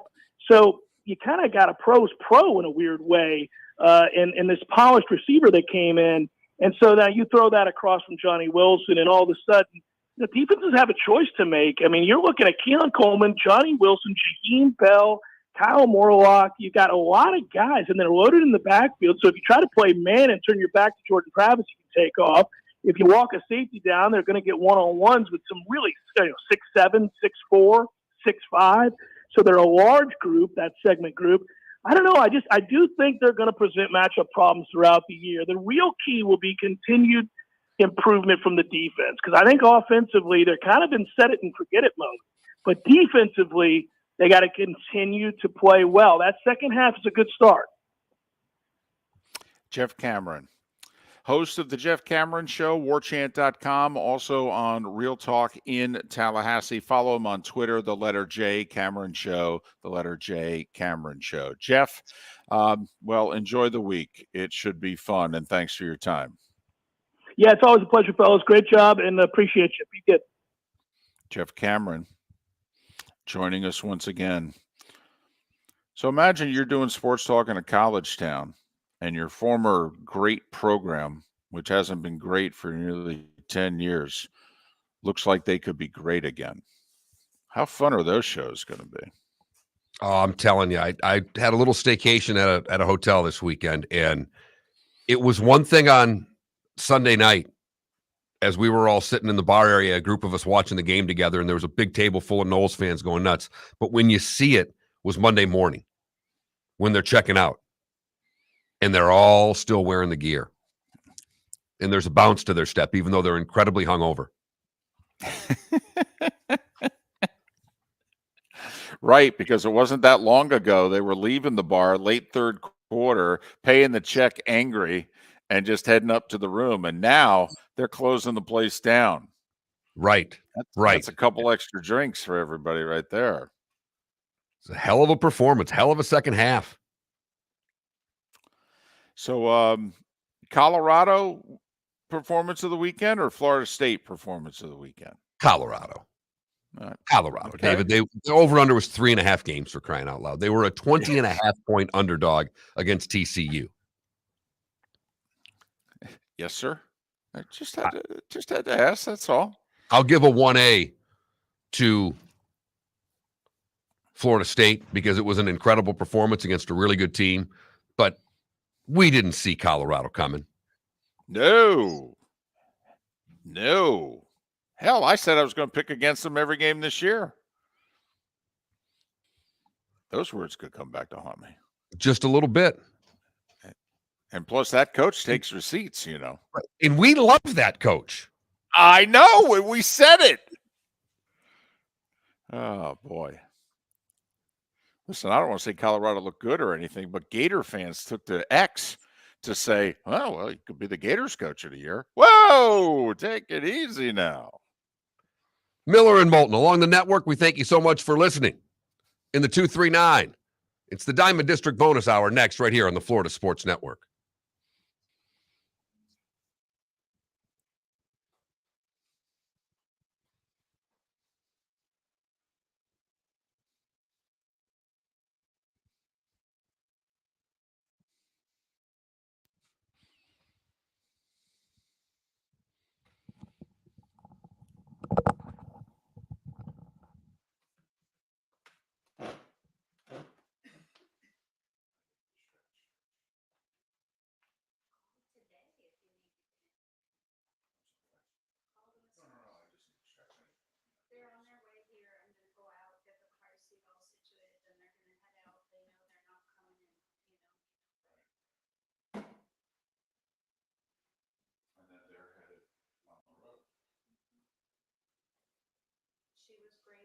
And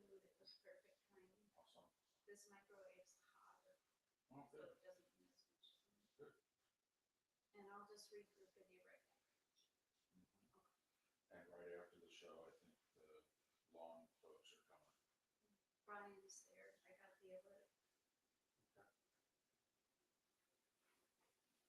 And I left instructions with a note with a key, like, listen, if anything happens before 10 o'clock, text me. Anything from 10 o'clock on the phone. Okay. You can call. Love you.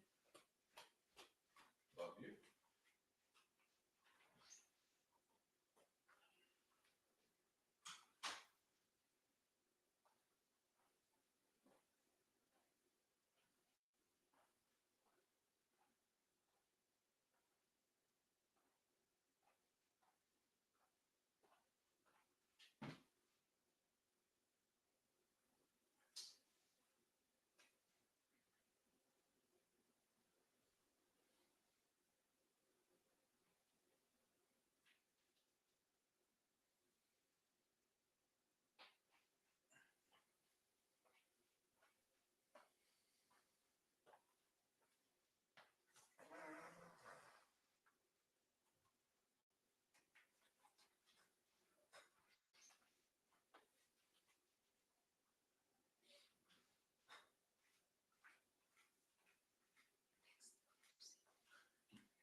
They got the seat to go back.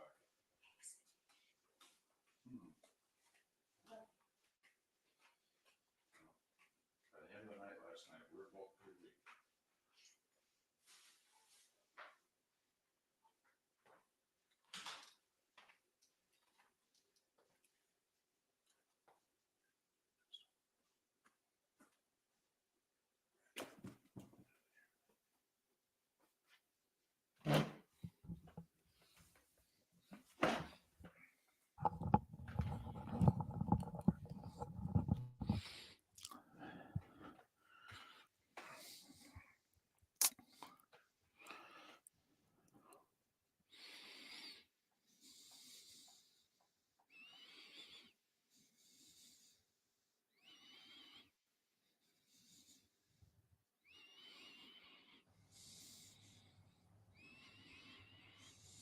The hell's going on No. over there? No.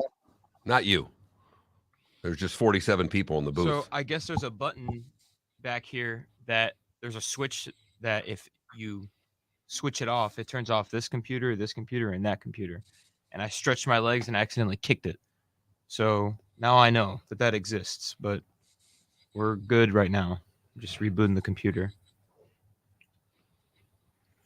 The good news that we were looking for on Friday. No, not yet. It's on hold. Hoping to get it this week.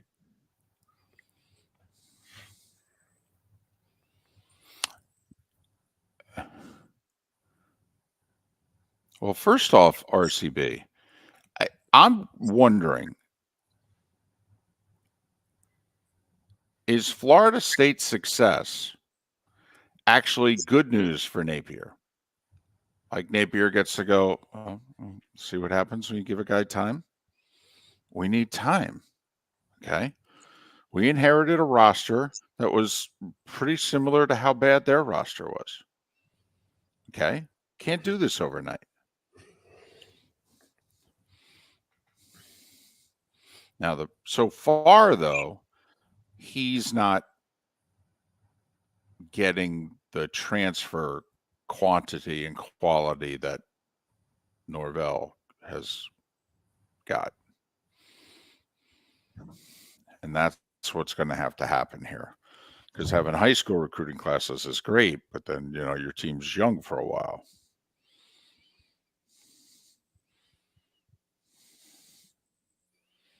Think about it, though. If you really think about it, Florida State coming off 3-6 and 5-7. Yeah. And their AD schedules them a LSU basically home and home. And he sweeps it. Damn.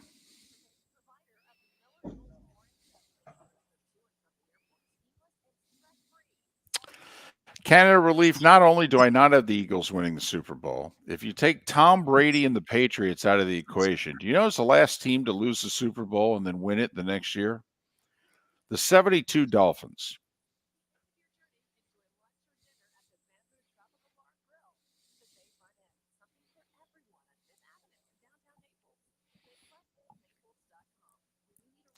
Well, Yinzer,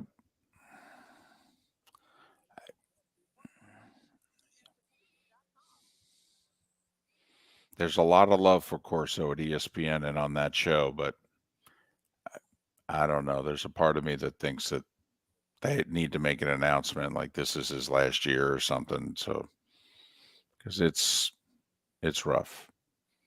I didn't see a second of it, so 10 seconds. With kid soccer and all, I just saw the end, the like long closing segment.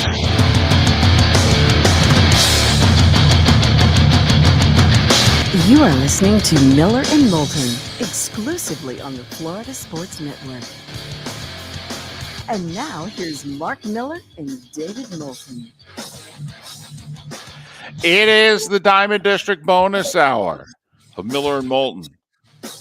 On this day after Labor Day, hope you had a terrific holiday. And like us, you're just beginning your work week today. And if so, thanks for doing it with us. For those who got stuck working yesterday, well, hopefully there was, a lot of holiday pay and or tips involved. Hopefully. yeah, I forgot. I texted my son to ask him how the weekend was. And he's like, too short. I had to work all day. I'm like, that's right. You have to work Labor Day every year. And it's not for tips. It's not bonus time. It's just another day because it's a busy time of the year with what he does for a living. And he said Monday morning came really early because I'm guessing he still played it like it was a 3-day weekend because he's young enough to do that, if you know what I mean. Yep, absolutely. And it was a hell of a weekend for Florida State. It was a hell of a weekend for the former Noel. But, now apparently he's, no longer interested in being one. Prime time. Dion in Colorado. And heck, even, UCF beat up on an inferior opponent. Miami doubled up in comparison to what the point spread was against an inferior opponent. I mean, I'm the only one that actually saw South Florida had a 10-point lead, tie game midway through the second half. Got to start somewhere, right? You said it was a brutal non-cover, though. Oh, my goodness. It was a strip sack that he literally just pickpocketed the quarterback and kept running. Just one of those plays. 10 and the number was like right around 12. Yeah. That was a tough one. Man. Yep. But they got off to a great start and looked pretty good there for a while. That was a good opponent. That's the team that, Western Kentucky's supposed to win the conference that they're in. So correct. That's not a, bad loss per se. But it was one of the only losses in state. The other one was Thursday night. The Gators against Utah. Right. And that's the hard part. That's, I was with a UF grad all weekend, and he's pretty reasonable about it. He knows that they weren't going to be that good, but it's one thing to lose to Utah.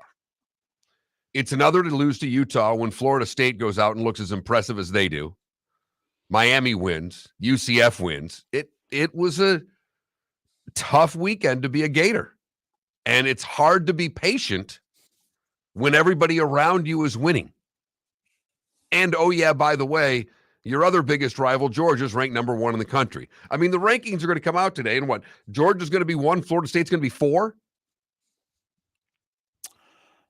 Well, do you think any of the top 4 that they'll move down? I mean, wasn't the top 4 Georgia, Michigan, Ohio State, Bama? Yep. Okay. I think it's really easy for them to move Florida State up to 5. I mean, of those four, who was the least impressive? Ohio State. Ohio State? Okay. Although Michigan, by the way, did not cover. No, they did not. But Ohio So- State was the least impressive. Okay. So you think they move up to 4? See, Mark, you know my feeling. Once you're moving them up, I don't know how you can make the case, quite frankly, that anybody deserves to be ranked ahead of them. This snapshot in time, this past week 1 of college football, take the snapshot. Most impressive team you saw so far. Isn't that what the poll is supposed to be? Yes. Okay. If we're going to do just resume, who did they beat? Come on now. If we're doing this the way, which is, by the way, why Miller and Moulton would have never had a poll before mid-October at the very earliest. Right. Miller and Moulton are big fans of the Columbus Day poll. That's our first poll of the year, Columbus Day. We're We know also why they fans do of it, you could though. rate a team 1 week and 3 the next week. Correct. I mean, let's just say you had Ohio State 3 in the preseason. That's fine. I mean, I could make a lot of cases right now at teams they should be. Okay, yeah, Alabama looked better. Fine. Okay, you could argue Notre Dame has so far looked better. Fine, put Notre Dame ahead of them. Okay, Florida State. Okay, fine. You know, how far down we want to go here? USC? Okay. I mean, you know, who cares? They're playing Notre Dame, Wisconsin, Michigan, and Penn State. Trust me, this is going to play out. Okay, I mean, who cares what the poll says on September 5th? It doesn't mean squat. It really doesn't. But if you're going to do the poll, you should do it accurately. No one should be ranked ahead of Florida State right now. No one. That's I think a couple of not coaches, the same. I'm sorry, Mark. That's not the same Georgia team that's won the last 2 national championships. It's not. No, I was just going to say a couple of coaches probably have to look at their SIDs and say, I actually need to see this week's. I don't even look at this until the end of November, but can I just see what you're writing down as your top 25 this week? Because I want to make sure we're not just rinse, wash, repeat here, because I have to make a couple of adjustments. Do you think there was actually a text or an email that says, hey, do me a favor, put the Knowles 3rd. You can do whatever else you want. Right. Okay. Put Florida State 3rd. Or whatever it is. Put them 4th. Whatever. But like Clemson was a top 10 team. Right. Where do you put them at? How do you justify putting them in your top 25 losing to Duke the way that they lost? I'm being serious here. Now they're going to still be ranked 0-1, but I would not have them in my top 25. I wouldn't either. Would not have. There were 3 ranked teams that lost. One of them was LSU, the battle of ranked teams, and then TCU and Clemson, right? So, by the way, 2 top 10 teams lost their opener. It does need to be pointed out. 2 top 10 teams are 0-1.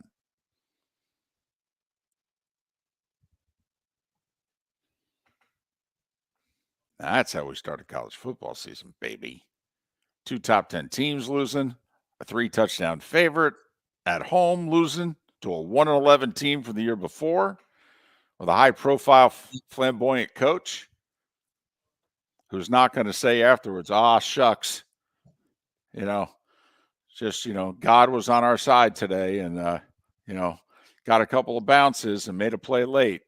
No, that's not the post game you're going to get. He may say that God was on our side. Deion may work that in, but the rest of the stuff, shucks and golly gee willikers, not going to make the post-game quote sheet. And they're going to be ranked. Colorado will be in the top 25. Yeah. And they're going to win next week. They should beat Nebraska. The way that game sold out. It was sold out weeks ago. It was sold out in the spring. Right. Do you remember when they introduced Deion? What'd they give him? A 5-6 year deal? I think he's making like $5 a year, something like that.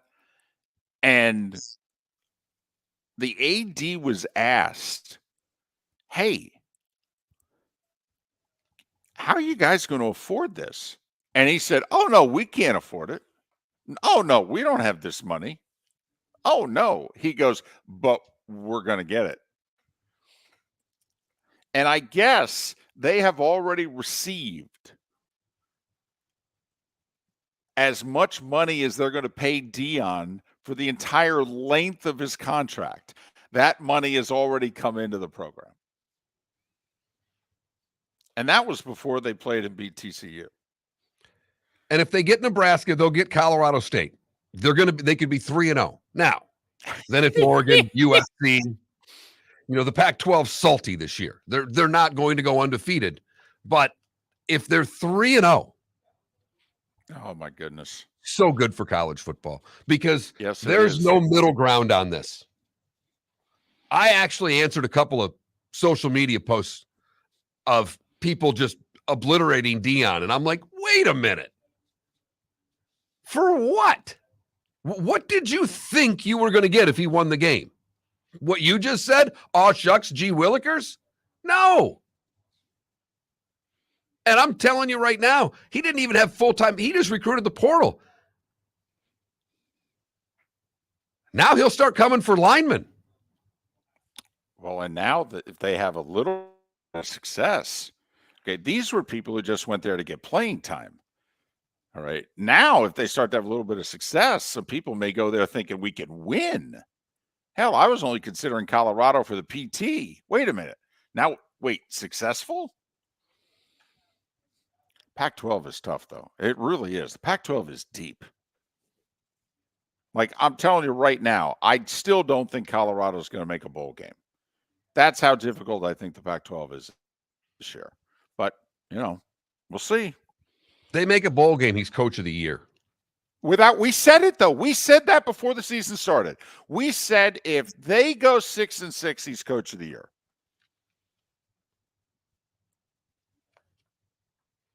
And that's even with, I'm telling you, even with a 3-0 start, 6-6 is going to be hard. It is. It is. Now, the only but thing his I feel kid badly can play quarterback. Yes, he can. And that helps a lot, by the way. And remember, Dion's opening presser, and he said, okay, he had a couple of guys coming, all right? And one of them was like, well, is your son going to have to compete for the job? He's like, no, he's got that job. That's his. Well, you're talking about, and he goes, well, yeah, I'm just telling you, it's his job. I know talent when I see it, and it's his job. I think he made the right call, personally, after what I saw. He had 2 touchdowns dropped in that game. On top of the 515 yards that he threw for in the game. TCU plays a lot of man-to-man, too. All right. You run the right scheme, rub routes and what have you. Short passes become long gains. And they were coached because they knew exactly what to do.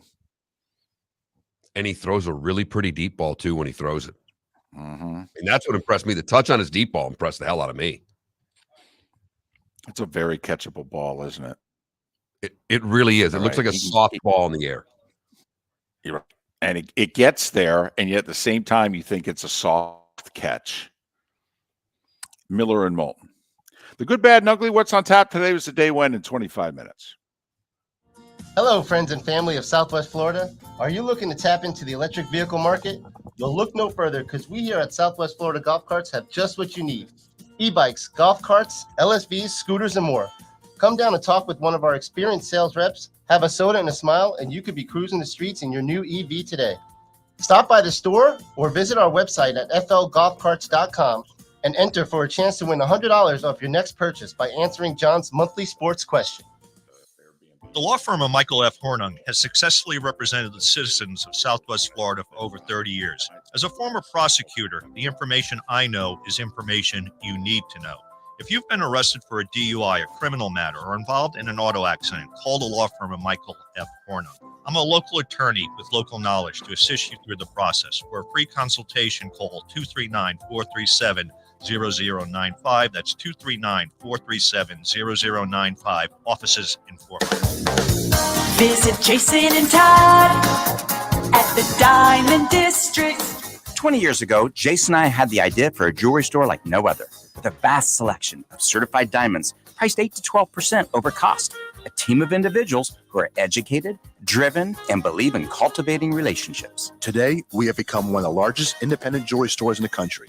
Todd and I love what we do and are in the store nearly every day, along with our GIA gemologists, master jewelers, custom designers, and non-commissioned diamond consultants, all of which we consider family. As direct diamond importers, we travel the world, forging relationships and sourcing diamonds. What we love most about our business is that we can call Southwest Florida our home. If selection, value, and comfort are important to you, give the Diamond District an opportunity. You won't find a better diamond buying experience. Todd and I look forward to shaking your hand and welcoming you to our Diamond District family. At the Diamond District. You were listening to Miller and Moulton on the Florida Sports Network.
Are you going to the big house Saturday, David?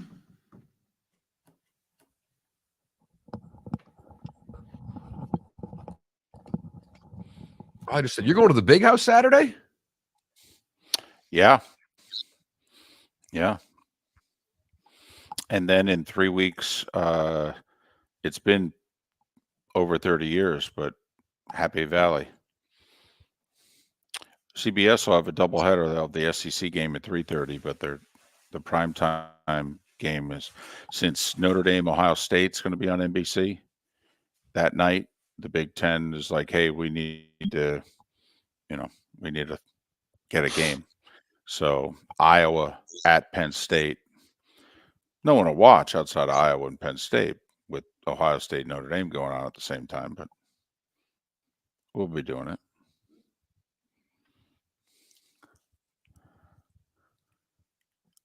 Tell you what, that did not help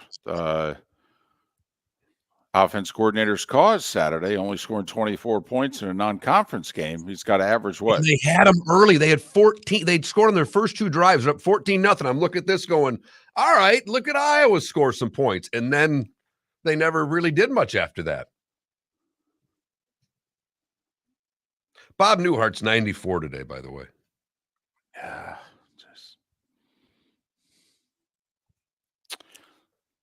About every 6 months, the final scene of his second Newhart show gets played. Just, man. By the way, we had Jimmy Buffett memorials plastered all over our shows this weekend. The celebration in Key West for his life was so beautiful.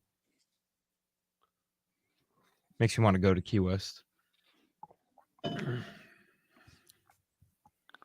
I never saw Buffett. I did once. Oh. Did you have to be kind of, like going to see the dead? You need to do it. Or No, did no, you it was a like great. Eve loved it. Eve loved Buffett, so I took her. It was actually on my birthday. We went in Pittsburgh when we were there. No, it was a great show. Great show. Okay. You know all the songs. Mm-hmm. And it's a great scene in the parking lot, and it's a huge party. It's a lot of fun. It was a lot of fun.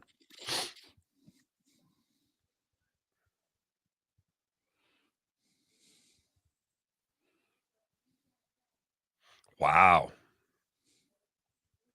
Building was still a dump then.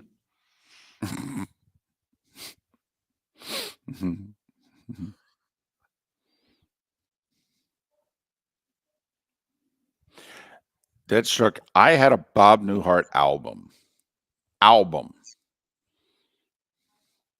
And Felipe, there was actually a time in America when comedians sold hundreds of thousands of albums. Yes. I kid you not. Yes.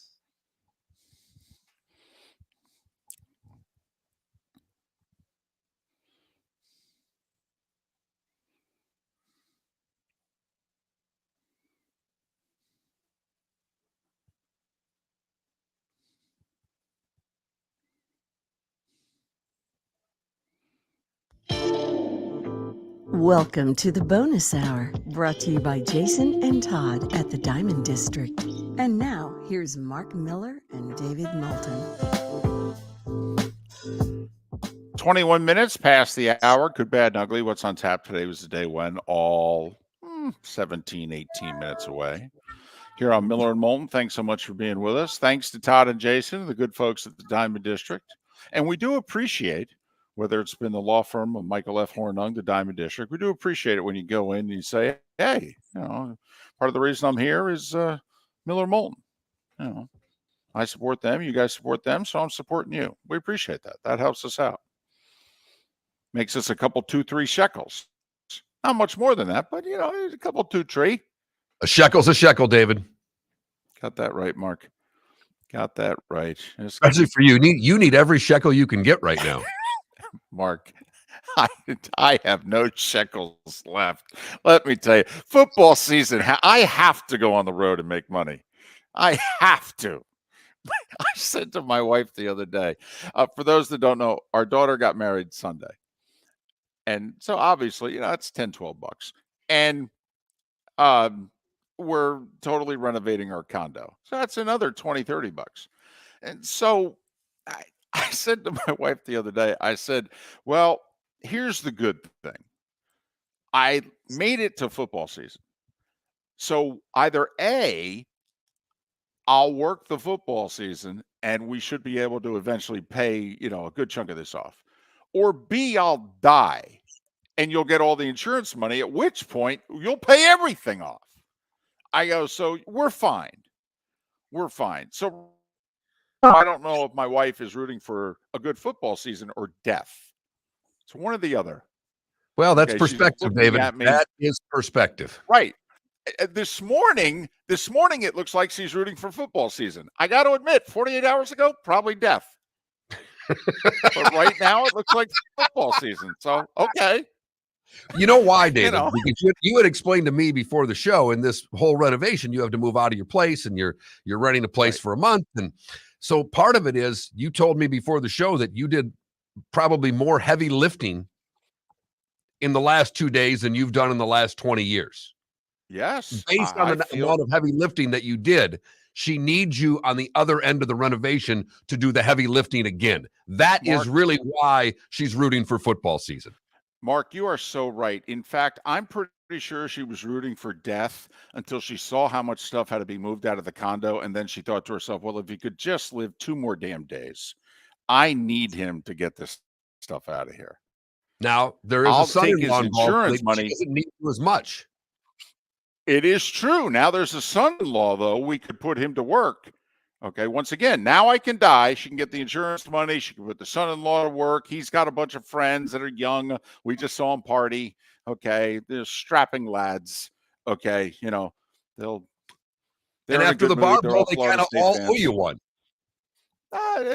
Maybe a shekel or two. Maybe, yeah. Mm-hmm. So my wife's living the dream right now. She's got it all figured out.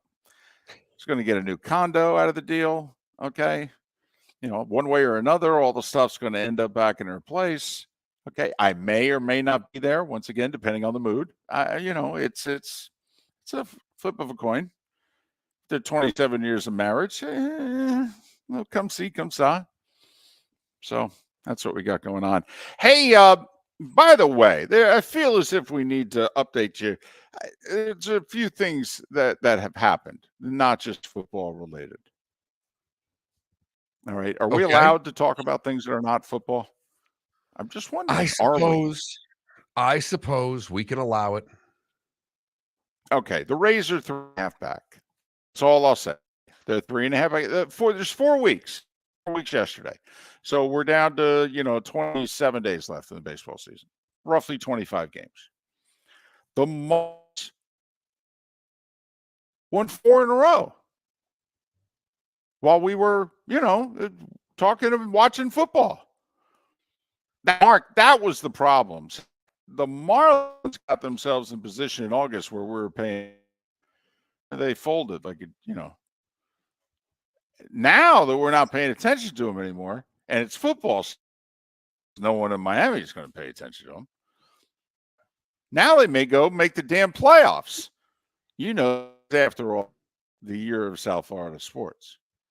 Well, I do want to ask you when it comes to that wild card now, the way it has been going in the National League, how many wins is it going to take to get to that wild card spot? Because while the Marlins swept to get in, they're still a whopping 3 games above 500 right now. The Diamondbacks and Reds, both 4 games above 500.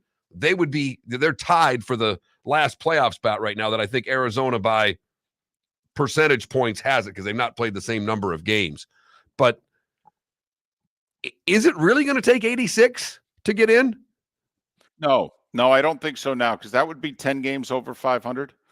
And I think 85 would definitely get you in. That would be 8 for 500. Mark, I really think the question now becomes, will 84 get it done? Remember, I don't believe they have any kind of playoff anymore. So it would come down to a tiebreaker, whether it was head-to-head and record against, I don't know. They've got it all laid out.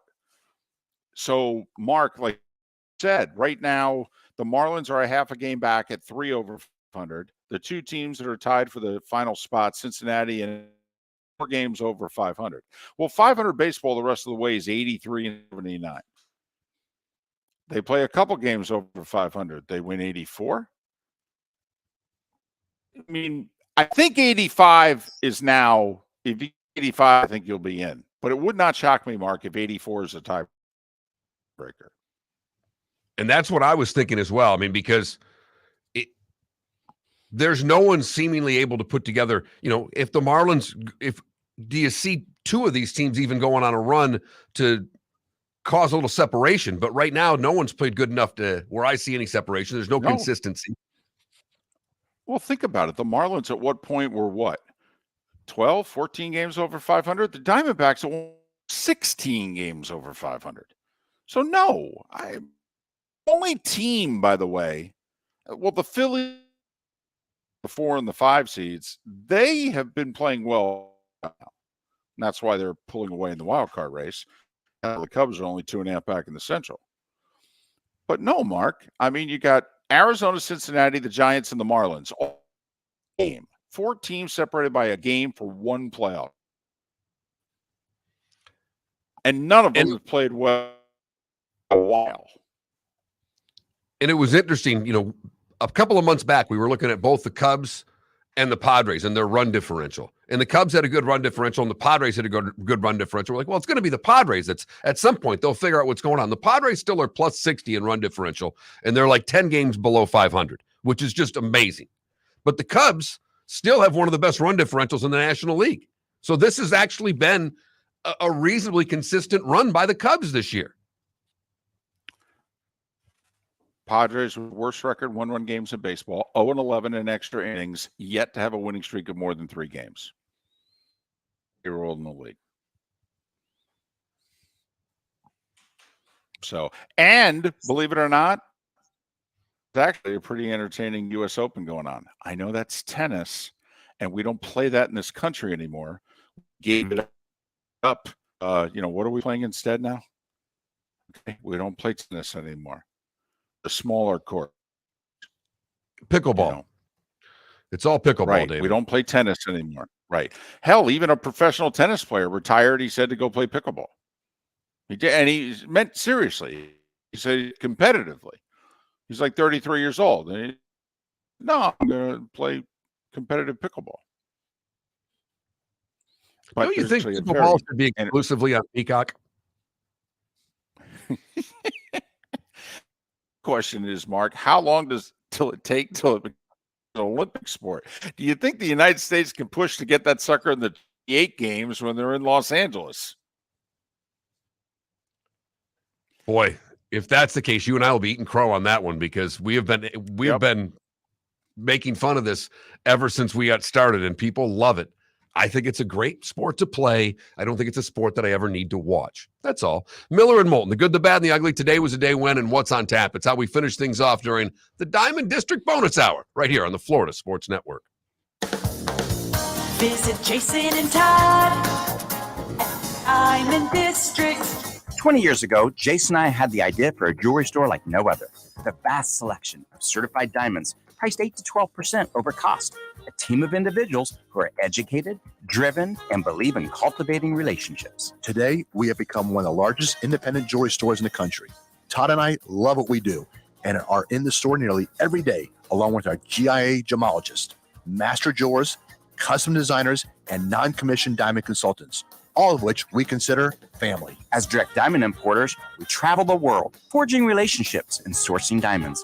What we love most about our business is that we can call Southwest Florida our home. If selection, value, and comfort are important to you, give the Diamond District an opportunity. You won't find a better diamond buying experience. Todd and I look forward to shaking your hand and welcoming you to our Diamond District family. At the Diamond District. The law firm of Michael F. Hornung specializes in criminal defense, DUI, personal injury, nursing home claims, and auto accidents. I'm a former prosecutor with over 34 years of experience. The information I know is information you need to know. If you've been arrested for a DUI, time is of the essence to maintain your driving privileges. Call the law firm of Michael F. Hornung for a free consultation. At the law firm of Michael F. Hornung, we are committed to excellence in your representation. Being a local attorney with local knowledge is clutch to the success of your case. For over 30 years, we have successfully represented the citizens of Southwest Florida. For a free consultation, call 239-437-0095. That's 239-437-0095. Our offices are conveniently located in Fort Myers. Visit online at mfh-law.com. You are listening to Miller and Moulton on the Florida Sports Network.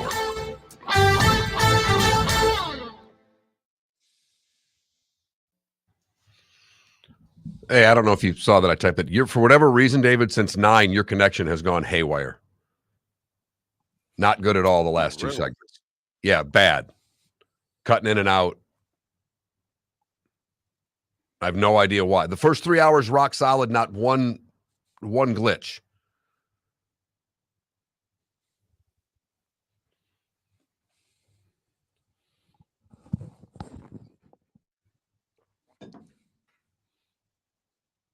But even like the camera, you're fuzzier than normal.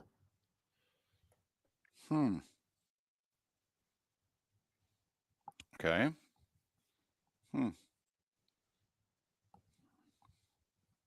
It's why I've cut you, because your lips are moving and nothing's coming out sometimes. And so I've been kind of guessing when I'm supposed to talk.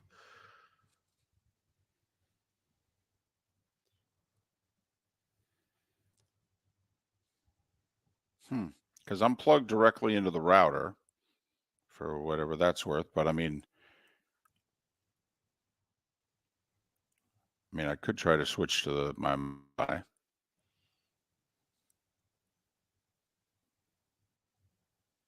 Do you want me to try that? Try it for this segment. Let's see what happens. This kind of reminds me of being in a hotel.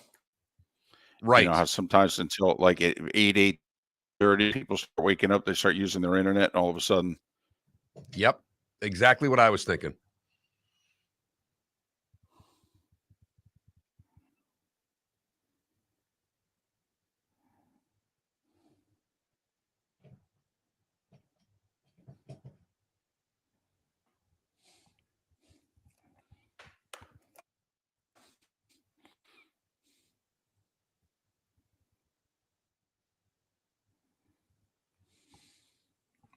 All right.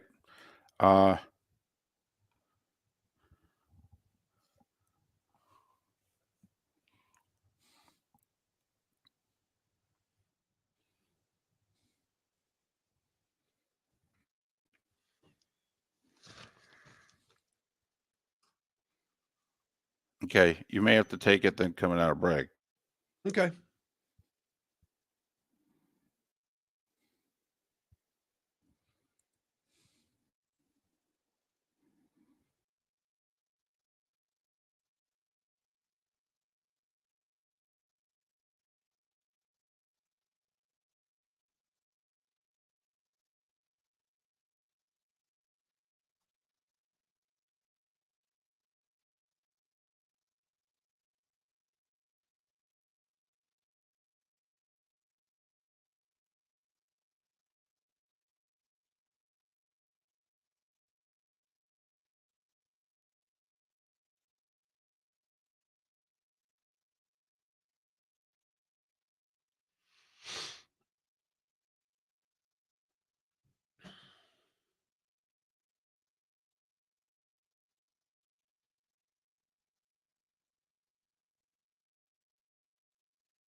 I can already tell you're better. Oh, really? Yeah, I can tell by the picture. Okay. Because the picture's fuzzy. It's Interesting. Okay. Go with it.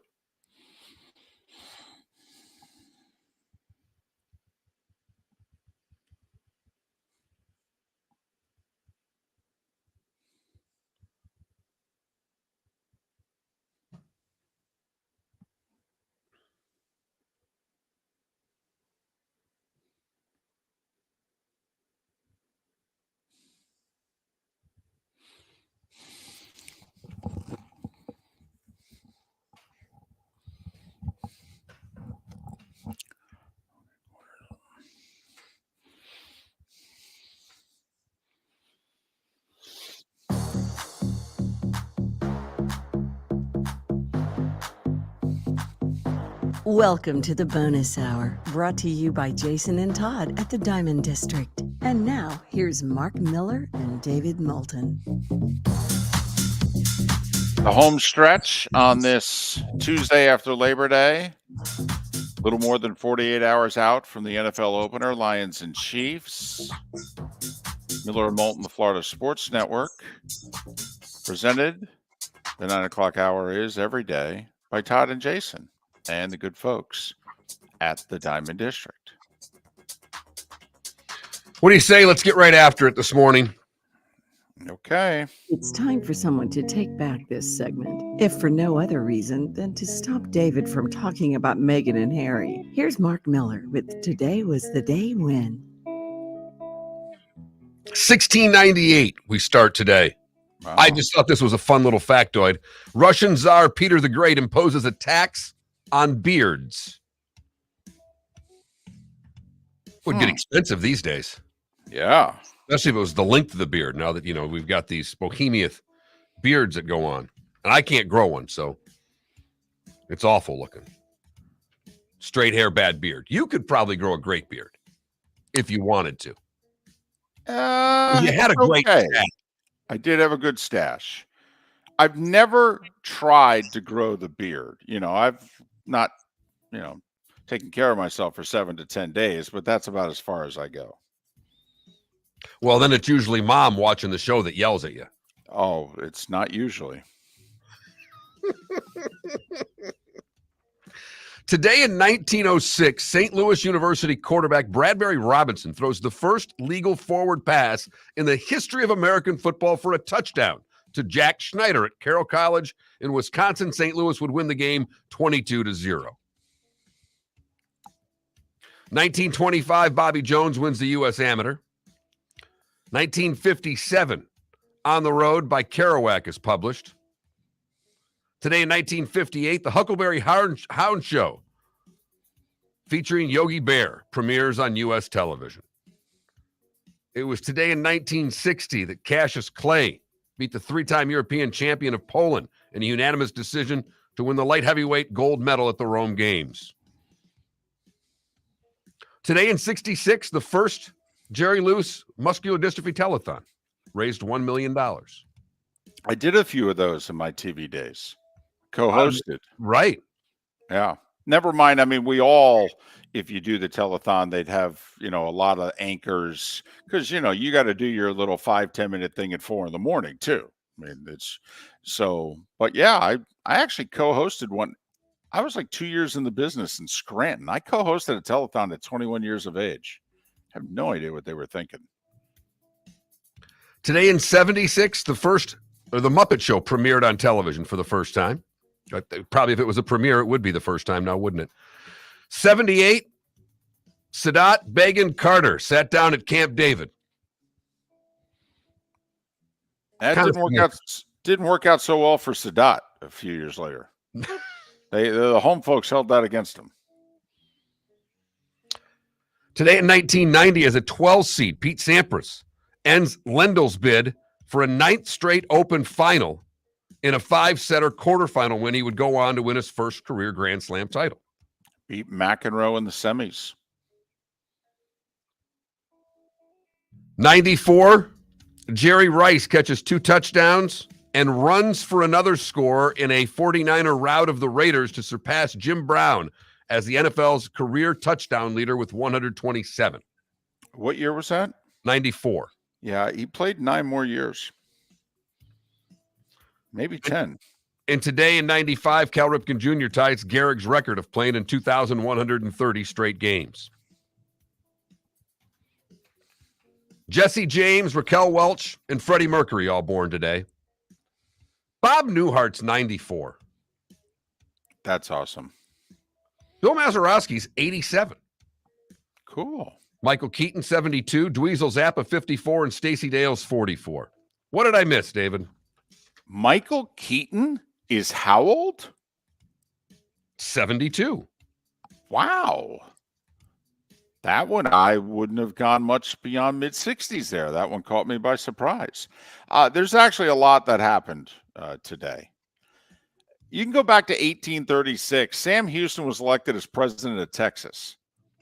Texas was still like 9 years away from becoming a state. So that's why it's important. That's why Texas has always been about Texas. It's because Texas was actually Texas before it became part of the United States. What else we got? The massacre at the Munich Olympics began today in 72. Jim McKay and the legendary coverage. The first assassination attempt against President Ford was today in 75. Got to admit, I have no idea.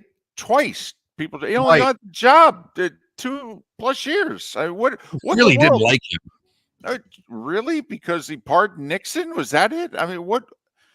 Unbelievable. What else we got? And it was a really big deal at the time.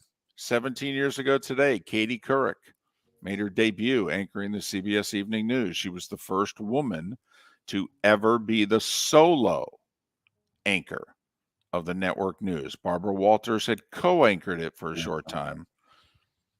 But Katie Couric, 17 years ago today. $15 million a year, by the way, she got back in the day to do that. She was already making like 13 though with, NBC. I mean, it was not a huge raise. More money, less work though. No doubt. Better hours too. Right. That's a great gig if you can get it. The evening news. You get paid a lot of money to work 22 minutes. Not only that, they make you a managing editor, which means technically at the end of the day, you can decide what's in the newscast. You can decide whether you go on the road or not, who goes on what's assignments. It's a hell of a gig.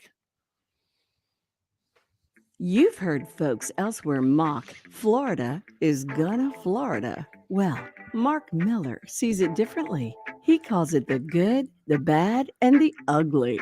What you got, Mark? We go to suburban Detroit for the good. Cool story about Scout the Mutt. Scout was in a shelter. Unsuccessfully not adopted. So it escaped. Climbed a couple of fences. Made its way across the highway. Found a nursing home. Somehow got in through the front door, curled up on the couch, and fell asleep. Dog goes back to animal control. Escapes again a few nights later. Does the same exact thing. Ends up on the couch at the nursing home. After it escaped a third time to the nursing home, they decide Scout's ours. They adopt the dog for the residents of the nursing home. Awesome. For the bad, we go to Nebraska, where a gentleman called 911 to report a driver who he thought was driving on the wrong side of the highway. In fact, he said, I'm on Highway 77 going north. There's somebody on the wrong side of the road.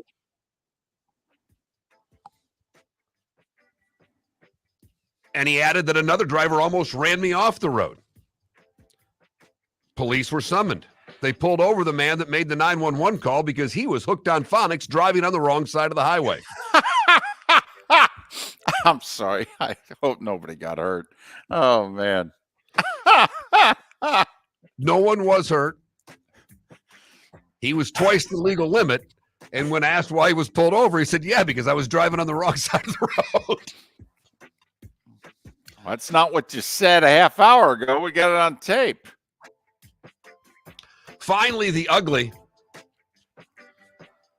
We go to the airlines, and Delta Airlines specifically, where a Delta flight from Atlanta to Barcelona was forced to turn around because of what a pilot says was a biohazard issue after a passenger had diarrhea on board. Oh, damn. He said the passenger had diarrhea all the way through the airplane. Flight made its way back to Atlanta and took off for Barcelona the next day. And that, David, is the good, the bad, and the extremely ugly on today, September the 5th, 2023. Now, do you credit them for doing that, or do you just say, let's just finish the flight? Are you kidding No, me? you got to go back. You have to go back. Yes. Okay. Well, just making sure. Here would be my question. I mean, yes, you have to go back, but you mean we couldn't, do this a few hours later? I mean, seriously, wait, we got to wait till tomorrow? That would be my, it's like, I'll even wait. I'll wait 4-6 hours, but come on now. It's just a thought. I'll tell you what, I can't though. even imagine. Well, here's the question. What if 6 hours, but you got to get back on the same plane after this person has obviously made quite the mess throughout the whole plane? But, cleaning crew goes in, you give them 6 hours, and would you go back on the plane? Well, if they clean it up and, just unload Febreze everywhere, yeah. You know how much Febreze you're going to need? A couple bottles, yeah, but, it's either that or get a new plane out there. Well, get all that's the what I'm luggage out. saying. Yeah, get Well, all the luggage out, and saying. then, yeah. Tell you No. what, though, Felipe, in a capsule, you'd need a lot of Febreze. Right. Metal tube. A lot of Febreze. Thousands of feet into the sky, yeah. Man. Might need to take that for a quick spin around the block with the doors open. Air that sucker out. By the way, what a way to start your vacation. Can you go there? No? Too soon? You just did. Okay. The Rays back at it at the Trop hosting the Red Sox. After the Red Sox had lost 13 in a row at the Trop, they beat the Rays yesterday.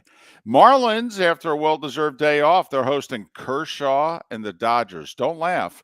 You don't know how much longer Kershaw with that back is going to pitch. This is going to be the last time he ever pitches in Miami or against the Marlins for that matter.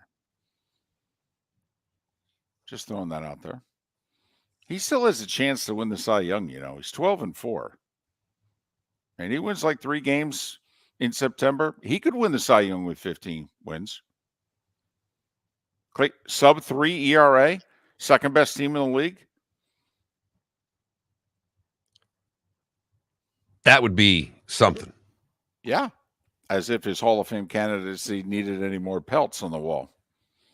But Twins and Guardians, Cleveland must win, 6 down. This is the last series between the two teams this year. You know, you got the Giants Seattle and the Reds, Cubs. good series. Houston and Texas, important series. So there you go. And then a lot of tennis today. Yeah, noon, Coco Gauff. 1:30, although I have a feeling it'll follow the Coco Gauff match, so I would say probably closer to 2:30. But Djokovic against Taylor Fritz, the highest seeded American in the field. Tonight, 2 Americans, men, in the quarterfinals against one another. Winner to play Djokovic, most likely. Although, boy, it'd be awesome if Taylor Fritz won. It would guarantee that a U.S. guy would make it to the final. Would be fascinating if that happened because the crowd at the Open would be rooting clearly for the American player. Yes. Well, and this will be interesting because now that Djokovic is the old guard, he's now become the crowd favorite, finally. But he's going to play back-to-back Americans here if he keeps winning. And who's the crowd going to root for? Probably the Americans. Once again, it's been 20 years. The 2003 U.S. Open, Andy Roddick, last U.S. guy to win a major. I'm pretty sure Roddick's also the last U.S. guy to be in a Grand Slam final. He got beaten in the U.S. Open final in 2007, and he made 4 Wimbledon finals. The last one, I think, was 2009. Lost to Federer in an epic 5-set match. I mean, we're talking quite a drought here. Coco Gauff at noon, and then Djokovic and Fritz to follow. Goff's got a real chance because the women's side opened up completely with the 1 seed going down. So there's a lot of chances there for Coco Gauff to get to the final. And Madison Keys on the other side has made it to the quarters. But Gauff is playing the young lady who took out Swiatek, the 1 seed today. She's playing Ostapenko at noon. So there you have it. A little tennis going on today, and pretty good tennis at that from the U.S. Open after you got your football fix all weekend long. Got to wait till Thursday for helmets and shoulder pads again. We got an ACC game Thursday, but of course we've got the Lions and the Chiefs. So just saying, nothing we can do till then. I don't even think we had any high school games that got pushed back till Tuesday because of lightning or anything. I mean, nope. No. Nope. Baseball and tennis, it's all you got. We had a gorgeous Labor Day weekend around here, so it was perfect. Hope you have a great rest of your day. Thanks for joining us, the Diamond District Bonus Hour. As always, brought to you by Jason and Todd at the Diamond District. When you stop by, tell them Miller and Moulton sent you. We'll do this all over again tomorrow morning. Seth Everett on the show. Thanks for listening. Miller and Moulton, the Florida Sports Network. Located on the East Trail, locally owned What, Naples Elliot? Tiki Bar and Grill is an outdoor eatery next